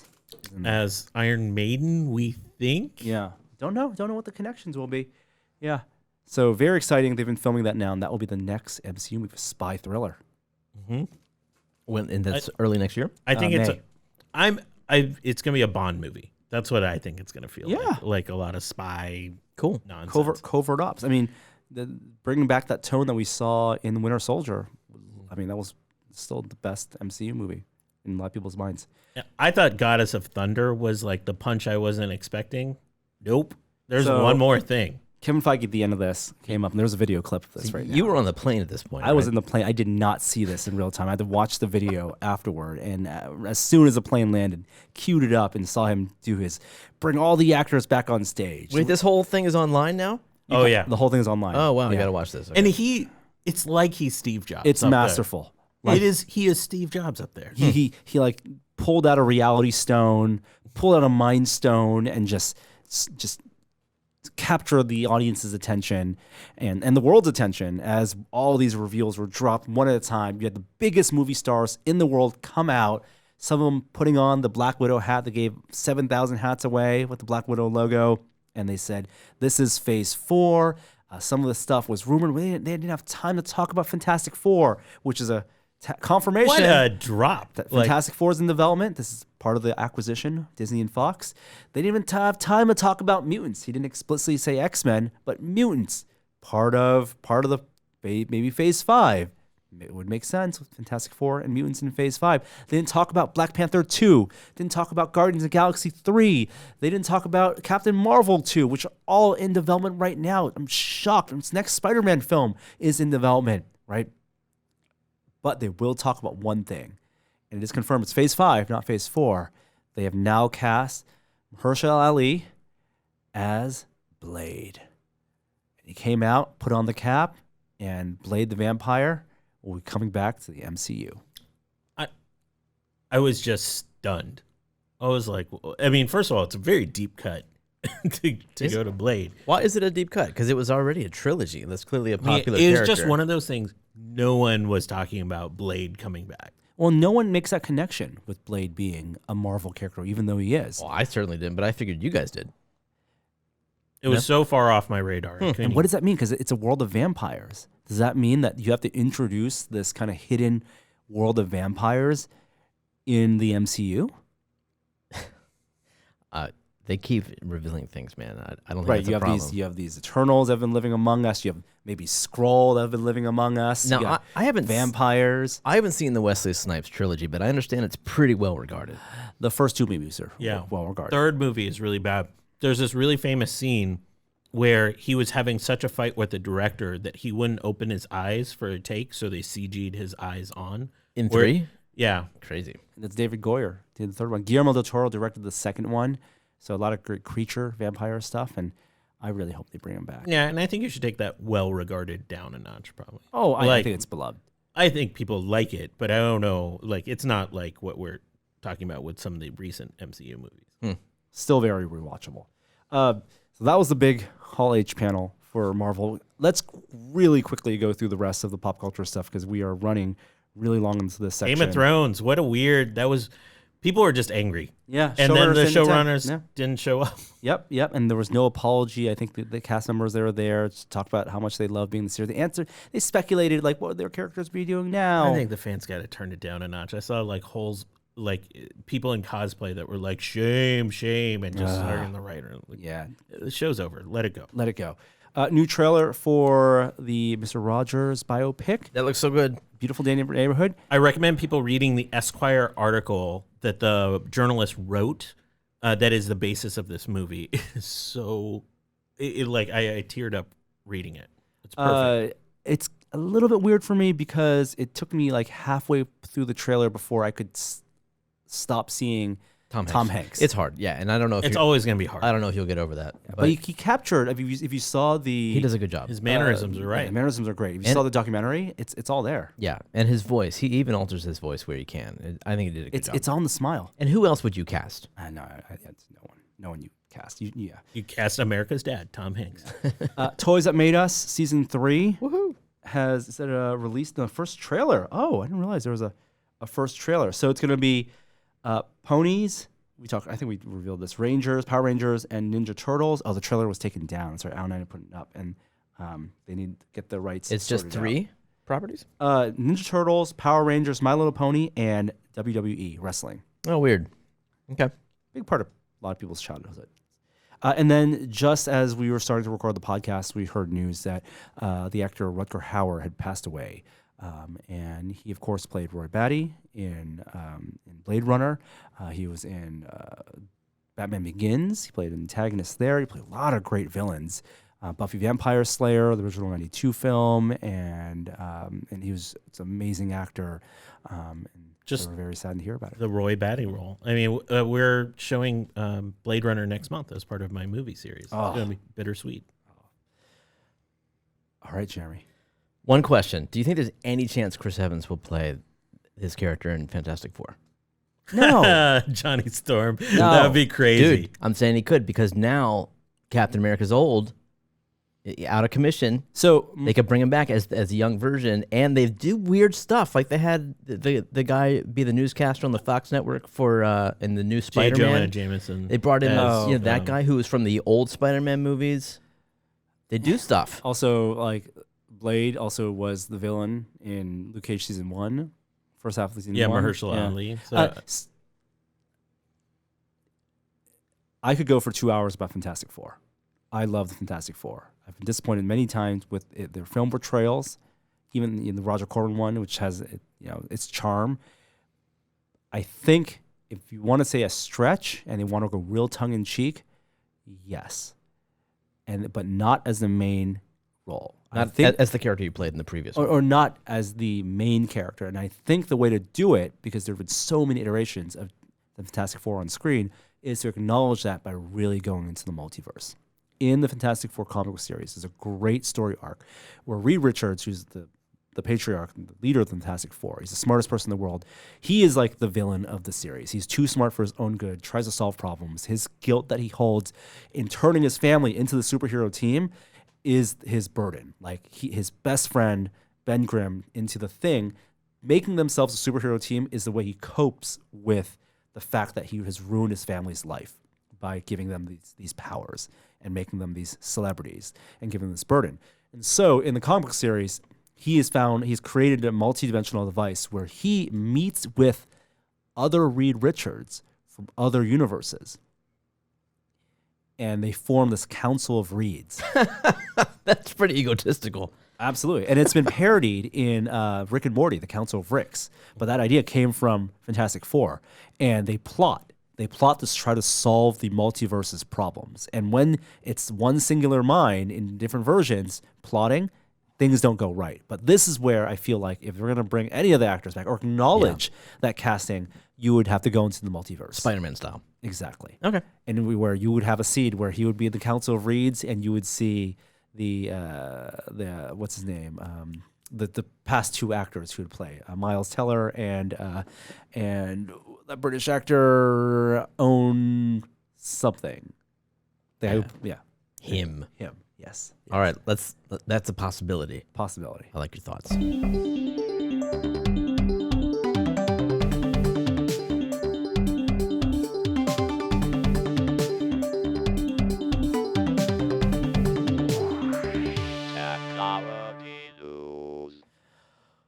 Is there any tech news? We can blaze through it. Netflix had a weird announcement late last week. Well, I don't think they were trying to make this announcement, that they are bleeding subscribers. This was kind of shocking. So Netflix had its first quarter where they lost subscribers, and this doesn't bode well in U.S. subscribers talking about, because those they had US gains internationally. Yeah. But they missed their expectations by a wide margin. They blame it on the price increase, their own price increase. And it's going to be tougher for them going forward. The next 2 years, we have big competitors, streaming competitors to Netflix, not just Disney Plus and Apple TV Plus. But those aren't here yet. So that's why I'm surprised they lost subscribers now. Which is that doesn't bode well if they're already bleeding subscribers. That's true. We'll go through a period of consolidation, though, pretty soon. I think in a couple of years, we're going to see some of these streaming services go away. If anything, I would have thought the end of Game of Thrones would have meant an uptick for everybody else other than HBO. But I guess not. Yeah. And HBO and AT&T, Time Warner, which owns HBO, is doing HBO Max. But Netflix is maybe struggling. I think they're going to be more careful about the original shows they produce, and they need something that's going to be as big as a cultural phenomenon. But that as Game of change is Thrones. going to have a long latency. Like there's going Yes, to they be a can't year or just two before we flip see switch. that. Exactly. And by then, Amazon, which is invested in a Lord of the Rings series, will have that. And so, how many? I guess the question is, in popular media, how many Game of Thrones level shows will the public can be sustained? Public interest. I think they really only have to worry about Disney Plus, because like Hulu always feels like it's about to fall apart in some way, shape, or form. And this HBO Max rollout has been so bad. Yeah, but as long as there's one or two flagship shows that everyone feels like they have to watch, that's enough to get people to keep on subscribing. It's about growth. Their problem is that they not only did they not grow in the U.S., but they lost subscribers in the U.S. I'm shocked. I mean, honestly, I feel like Netflix is just one of the most reliably safe companies because every electronic screen has it built into it. Yeah. Every kid uses it. Like every family's got it as something to browse. Yeah, it's a sunk cost in a lot of people's mind. Yeah. But maybe because of the price increase, the price elasticity may be a little different than they anticipated, and people are more price sensitive. And $15 is a lot different than $7 or $8 or whatever Disney will be charging. Yeah. We'll talk about Nintendo. Nintendo this past week had a little bit of drama. So people have pointed out that Joy-Cons, the stick, turns out sticks are hard, right? And people have experiencing Joy-Con drift. So this was even if their Joy-Cons were plugged into the Switch, that the cursor would move and it would be activated, and it could be a wide variety of problems. Could be dust. It could be the wearing down of a membrane. But it only seemed to occur after a while. Like this is not new units, so Yeah. unfortunately, it's hard to know out of the box whether or not you have a problem. But the coincidence was that interesting is that a lot of people in around the same time frame started experiencing this. That's interesting. So it doesn't sound like it's a software problem. And Nintendo previously would, if you're out of warranty, would have charged $40 to repair a Joy-Con. But now, as a way of not really admitting this problem, but they're going to fix and replace Joy-Cons for free. No kidding. So they do think that they can't solve it with a firmware update. Yeah. That's wow. So if you have the problem and you contact customer support, their internal memo, if you go to support.nintendo.com, they're going to, if anything fails, they will replace it without charge. What if you haven't used your Switch since Zelda? You might not have the Joy-Con problem. Yeah, maybe. You might need to actually Try it. play it a bunch and get the problem, get it fixed. I got to get that sweet Mario Maker. I mean, this explains why I'm dying so much in Mario Maker. It's clearly the Joy-Cons, not me. So are you making levels in that too? My kid is making levels. Yeah, I And heard. like every night he's like, Dad, another 3 people played my levels. Oh, seriously? Yeah. That's cool. It is the first game he's gotten lost in probably a year. And can you subscribe to makers? Like if I bought it, You can could I play follow- his levels? I could find them. Yeah. Okay, might have to do this.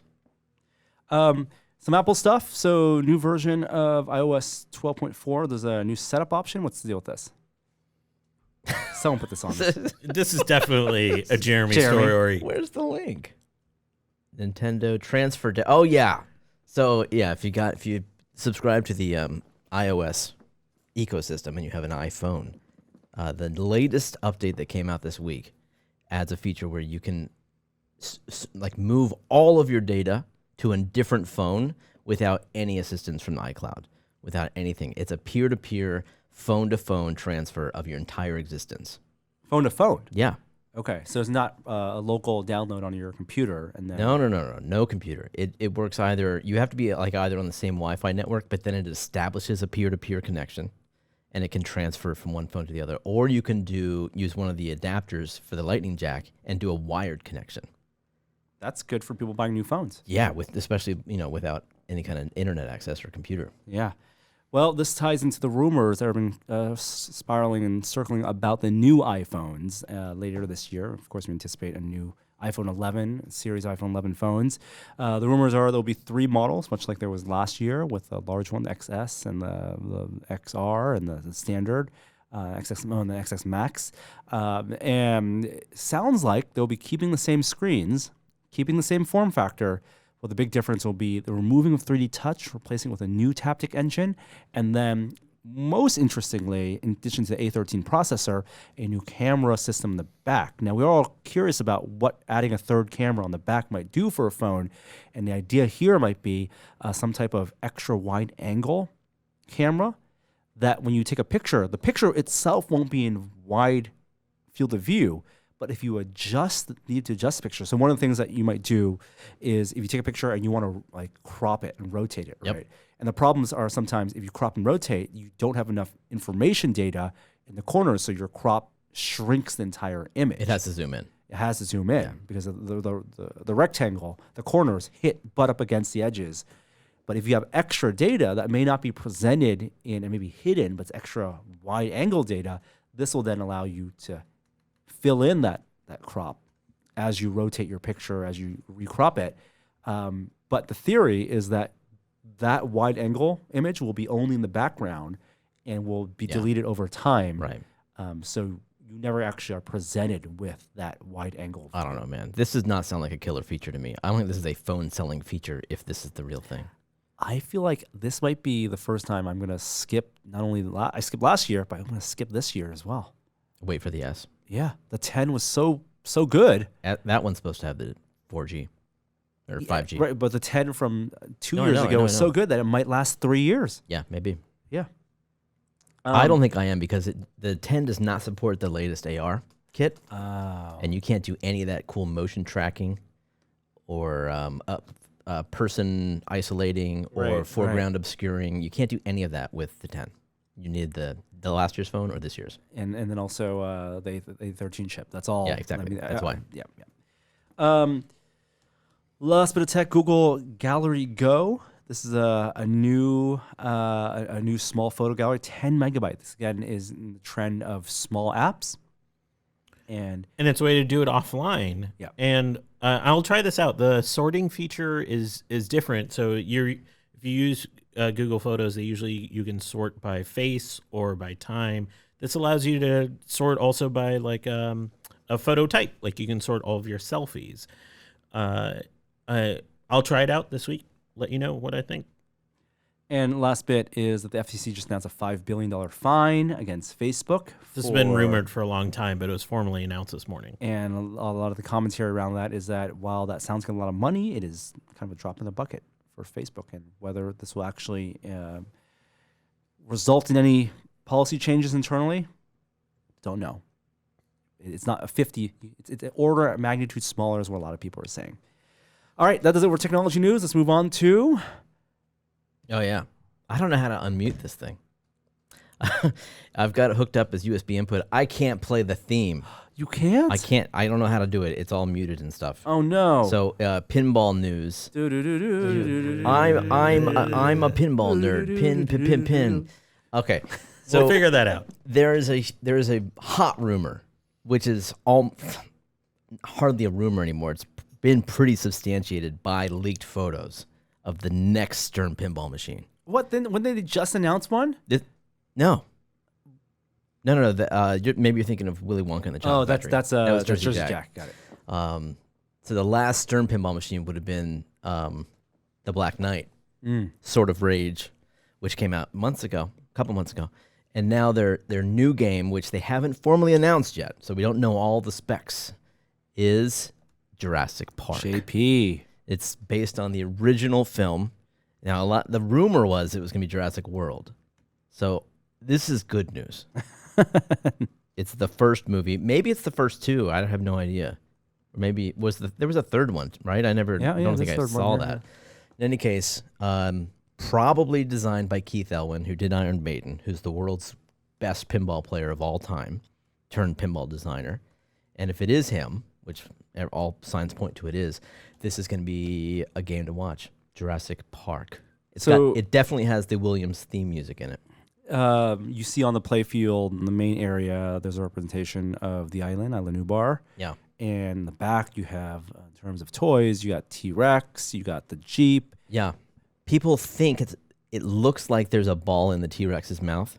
The old Data East Jurassic Park pinball machine had a T-Rex that ate the pinball. Oh. He would come down and chomp it and then swallow it. That's a pretty complicated mech by today's terms. But it does seem like there's a ball in this one's mouth, so it might be that like on the LE and the premium, like the more expensive version of the game, that the dinosaur eats the ball. If this is Kind true, of like how the Thing from Addams Family would Yeah, come yeah. out. Hey, yeah. nice. Yeah. what do you think about the art? I'm a big fan of the Iron Maiden art. So I like that it's illustrated. I don't like it as much as Iron Maiden, but I like that it's illustrated and not Photoshoppy, Yeah, which is what Sturm has kind of a bad reputation for, or it did previously. yeah. I'm not super sold on the art. The art, Yeah. a lot of very dense like, dinosaurs. The screenshots we have are low res. Mm. I'm gonna hold my. God, I wish they would work with like a Mondo or something. Oh, yeah. Use some of that art. Yeah, that's good. Yeah, I mean they have their their Rolodex of artists that they work with. Yep, yep. Some are better than others. This weekend is also California Extreme in Santa Clara, California. Jeremy, you'll be there this year. I'll be there the whole weekend. Yeah, it's only Saturday and Sunday. I'll be driving down Friday. Wow. With my boys because we're bringing back Star-Lords to the show floor. Nice. Just the 6-player homage to Warlords that we made last year. Very cool. Do you recommend this for Fist of families? You Too? kidding? Like kids can come enjoy? Absolutely. I mean, for kids that like video games or want to experience the old days of video games, absolutely. For kids that don't like crowds, can't handle a lot of noise, maybe not. Maybe bring some earplugs. But my 9-year-old daughter can't wait to go, so we're gonna take her this year. I'm going to try to make it on Saturday, Oh, good. if possible. Are you gonna be there? I'm going to try. Okay.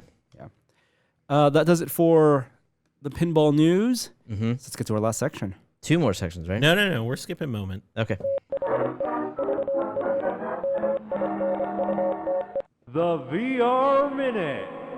Virtual reality this week. Okay, some stuff in the VR world. So we had, first of all, an update to the Oculus Quest platform and venues coming to Quest. Yep. Do you ever use venues on Go? Once to watch like a soccer game. I think there was a thing. I actually really want to try this out because I think there's a few sporting events I told you. that I'd be, maybe even a concert that I'd want to see. Well, Tenacious D is coming up, so that might be worth watching. What I found, like I don't use it either, but when I have used it, it has this component that is very Ready Player One or very, just futuristic. You can see. Because it's Facebook, obviously, so they know what groups you're a fan of, what you follow, and you can look around the auditorium and see all the people sitting there. But beneath them, they will, if you have things in common, it will highlight them. So it'll say like he follows Color DMD, which is like a pinball thing. Like I would never know that in the real life. But that's like what we want from augmented reality in the real world eventually. But it delivers that in VR, and I think that's super compelling. But yeah, I can't say I use it that much because the actual presentations aren't great. But maybe they've improved, and I'd like to check out Tenacious D with you if you want to do that. Yeah, let's do that. So there are also some basic just low-level updates. Guardian on the Quest gets an update, so it's supposed to be better, and this is an issue I had, and better at recognizing the play spaces, to create them, although recreating And remembering them. and remembering them between the rooms. You can also create different play spaces in the same physical location now. Yeah, that's good. So that's neat. And then adjust things like the floor height without having to recreate your boundaries specifically. See, I'd been told that it could already do that, where you could create multiple Guardians in the same space, and you could walk between them. And I tried it, and it didn't work. Yeah. So now it does. Now it does. That's good. Yeah. The improved controller tracking, which we saw with the Rift S, is also making its way to Quest. So that's good. For things like boxing, Creed, I felt like had an issue with that. Yep. So that's something that it's not going to be perfect, but it will address a lot of people who wanted to play like Pavlov on Quest. And potentially Echo Arena. That's right. And then on the Rift S, this is interesting. Apparently, Pass-Through Plus, now you can have it set up to pop in indefinitely, their stereo quick version. Yeah, maybe they saw our video because when I was talking about how you could project things into your world and basically have an AR headset. And so it's a dash button that you just click on Yeah. and have that pop up, as opposed to needing to set up a Guardian and walk outside your Guardian, but you can throw up things. It's still grayscale, presumably. Sure. But there's no plan, at least no announcement, for enabling pass-through as a shortcut in Quest. Why not? Is it a processing thing? I think it's a power thing. Yeah. Yeah, it must be a power consumption issue. Well, we want it. I know. And then that's basically all the updates. Oh, sorry, John Carmack. John Carmack had It's not all the updates. You got index shipping? No. I was talking about that's all the updates with this official. Oh, Oculus yes. release. Yeah. I was looking through their blog. John Carmack responded to some questions, and he said that there will be Go emulation on Quest coming soon. This is cool because we had heard that there would be, you'd be able to use your Quest with the lights out. Yeah. And it would sort of emulate an Oculus Go that way. Because currently, it needs to be able to see in order to do its optical tracking of the headset and the controllers. Right. So if your lights out, like your Quest doesn't work. But it sounds like they're going a step beyond just enabling a 3DOF mode, and they're actually supporting the entire former headset. So it will only be 3DOF. Well, Carmack said that some apps just magically work With 6DOF. Yeah. Like so you can actually move your head comfort-wise. Right. Move your head in the space. It's like, I'm sure that if they used the SDK and they didn't tweak anything, thinking that it would simply be, if they left things alone when they were developing their Go app, those cameras might just automatically take on 6DOF functionality now that you can move them. That's cool. It's cool. There are a lot of Go apps, out there. It allows them to have a bigger library. I think one of the things they're realizing is the release cadence for content on Quest is probably less frequent than people would want because they've sold more units than they expected. So if they can open up the Go floodgates. Yeah. At least on the media consumption side, there'll be a lot more to consume and enjoy. If you're waiting for a Valve Index system, I know, Jeremy, you have yours set up as well. You can get one in the U.S. basically in the next 4 days. They've caught up. Supply has caught up to demand. Now, I don't know if that's because demand has dropped because of the price or because of the thumbstick issue that people have had. I don't think so. Mine shipped way ahead of schedule, and that was before the thumbstick issue arose. But also tells me that they're not doing anything to at least address the thumbstick issue and not holding back on production. Unless they've already fixed it. Really curious. Has Valve actually had any statement about this?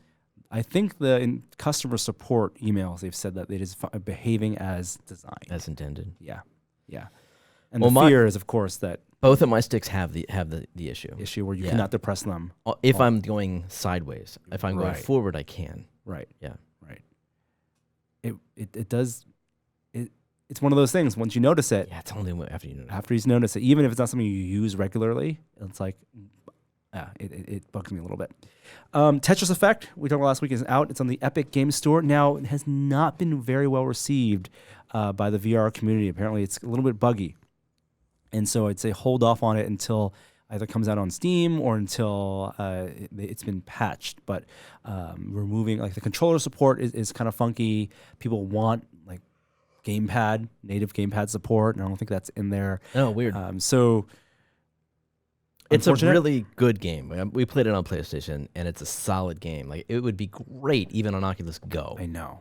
I really want it on Quest.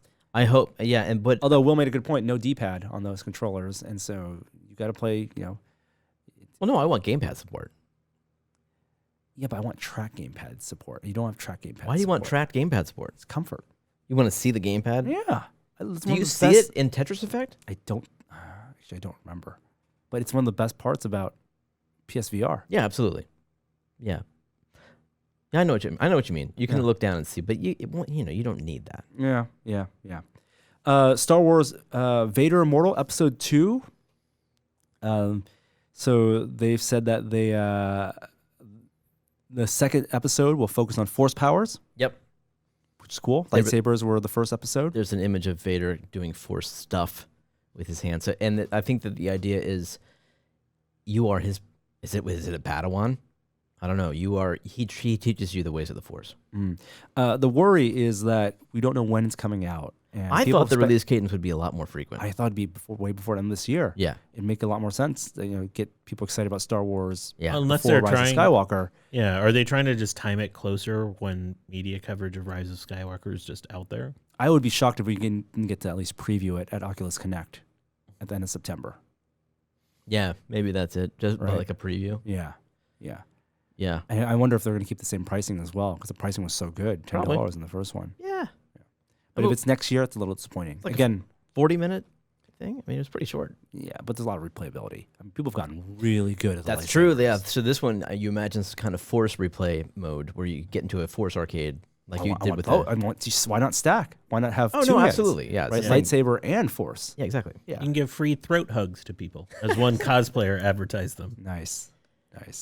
And then I didn't have this on the show notes, but I was listening to an interview with John Favreau, who directed Lion King. He talked a little bit about the VR technology they used to make Lion King. Like their cinematographer had never worked with heavy CG effects like they used for the entirety of this film, and they wanted to make Lion King, which I still haven't seen yet, but like more like a nature documentary, filmed in like planet Earth. So they put on VR so you could see the set, almost like you're watching dailies. They recreated the entire set in Unity, and they had the entire staff in consumer VR headsets, entire crew in VR headsets in a virtual video village, and had and used their locomotion mechanics to walk around Pride Rock and set up their cameras and set up the shots and time of day and set up their ideal lighting, all as a shared collaborative VR filmmaking experience. Okay. I think the multiplayer aspect of that is super cool. 'Cause previously,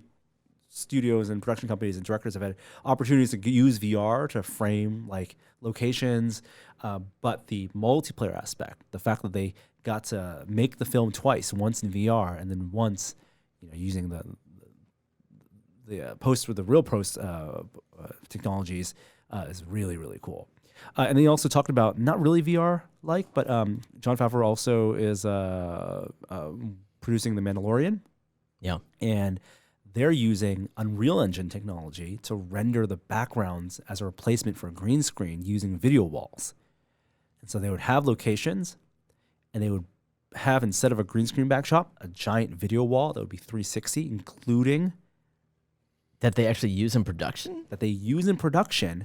And not only does it provide the luminance, because these LEDs can get real bright, Whoa. but they also can move along with the camera Yeah. to get parallax. So you get force perspective parallax in the background But as is the it camera replaced though later in post? moves. No, What? because some of them, if you're using a good enough lens and the depth of field is not going to reveal all that details, the video wall technology and the video game engine technology specifically Wow. in Unreal for Mandalorian is good enough for background scenes for some of the shots, and you could do it all in camera, Okay. and all it is creating virtual worlds. That's cool. That's super, super cool. I want to see that. Yeah. I'm gonna be on the set there. Jon Favreau also did a VR game. Yeah. Yeah, the fairy game. It was Gnomes and Goblins, which there was some word on that, and then it kind of disappeared. But the latest news is that it may not be dead, and there could be a full game version. But the theory is that it might be a location-based experience as opposed to. Well, home that's where the download. money is. Yeah. There's Yeah. a lot of money in that. I just want to say quickly about Tetris Effect. The good news here is that it is on another platform. It is on PC now. The fact that it's at Epic for a while just tells me that they've taken their turn in buying exclusivity like Sony did. Mm-hmm. But I'm just glad to see that it wasn't exclusive to Sony forever, that it will be coming. So this tells me after a period of time, we'll see it everywhere else. That's good. You played that? It's a good little zone out game. You get into it. No, I haven't played it. All righty. That does it for this week's episode. I know it's very Comic-Con heavy, but Comic-Con is once a year. We didn't even talk about Rick and Morty and The Expanse. There's Oh a my tons gosh. of stuff we left off. It is the beginning of con season. That's what it was. 2 weeks we'll be at Silicon Valley Comic Con, or 3 weeks. Wow, 3 weeks, yeah. In San Jose. A couple weeks after that, I'll be at Dragon Con. So it is con time. Yeah. New York Comic-Con in October. I'll be at Replay FX in a week and a half. Wow. And of course, California Extreme this weekend. Yep. Hope to see some of you out there. Thanks everyone. Wash who your came hands. by Hand and said sanitizer. hi. Don't leave with too much con crud, merchandise or otherwise. And we have an outro this week. Oh, yeah. Can we play an outro? Well, right. Wow. We have ruined this. Because it's muted. How would I unmute it? I don't know. This is my signal. I don't think I can. We'll see. Why can't you unmute? I don't know. It's as you can see, my computer is permanently muted. Oh, change the output of the... You want me to go to the system? No, perhaps? no. Can't you at the microphone? Oh boy, technical difficulties. Up here? Yeah. Yeah. See, it's set on the Roadcaster. So yeah, I don't know. Here, I'm gonna We are screwed. flummoxed by the model. We did not think this through. Well, it was working before. That's Hey,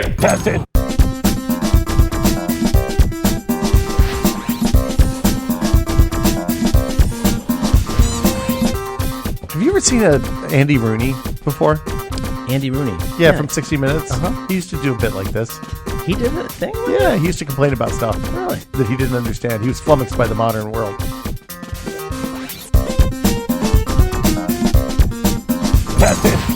very good. Flummoxed. How appropriate. Yeah. If you want to create an outro for us, you can always. Oh, I didn't see it. I did the same thing last week. Jeremy.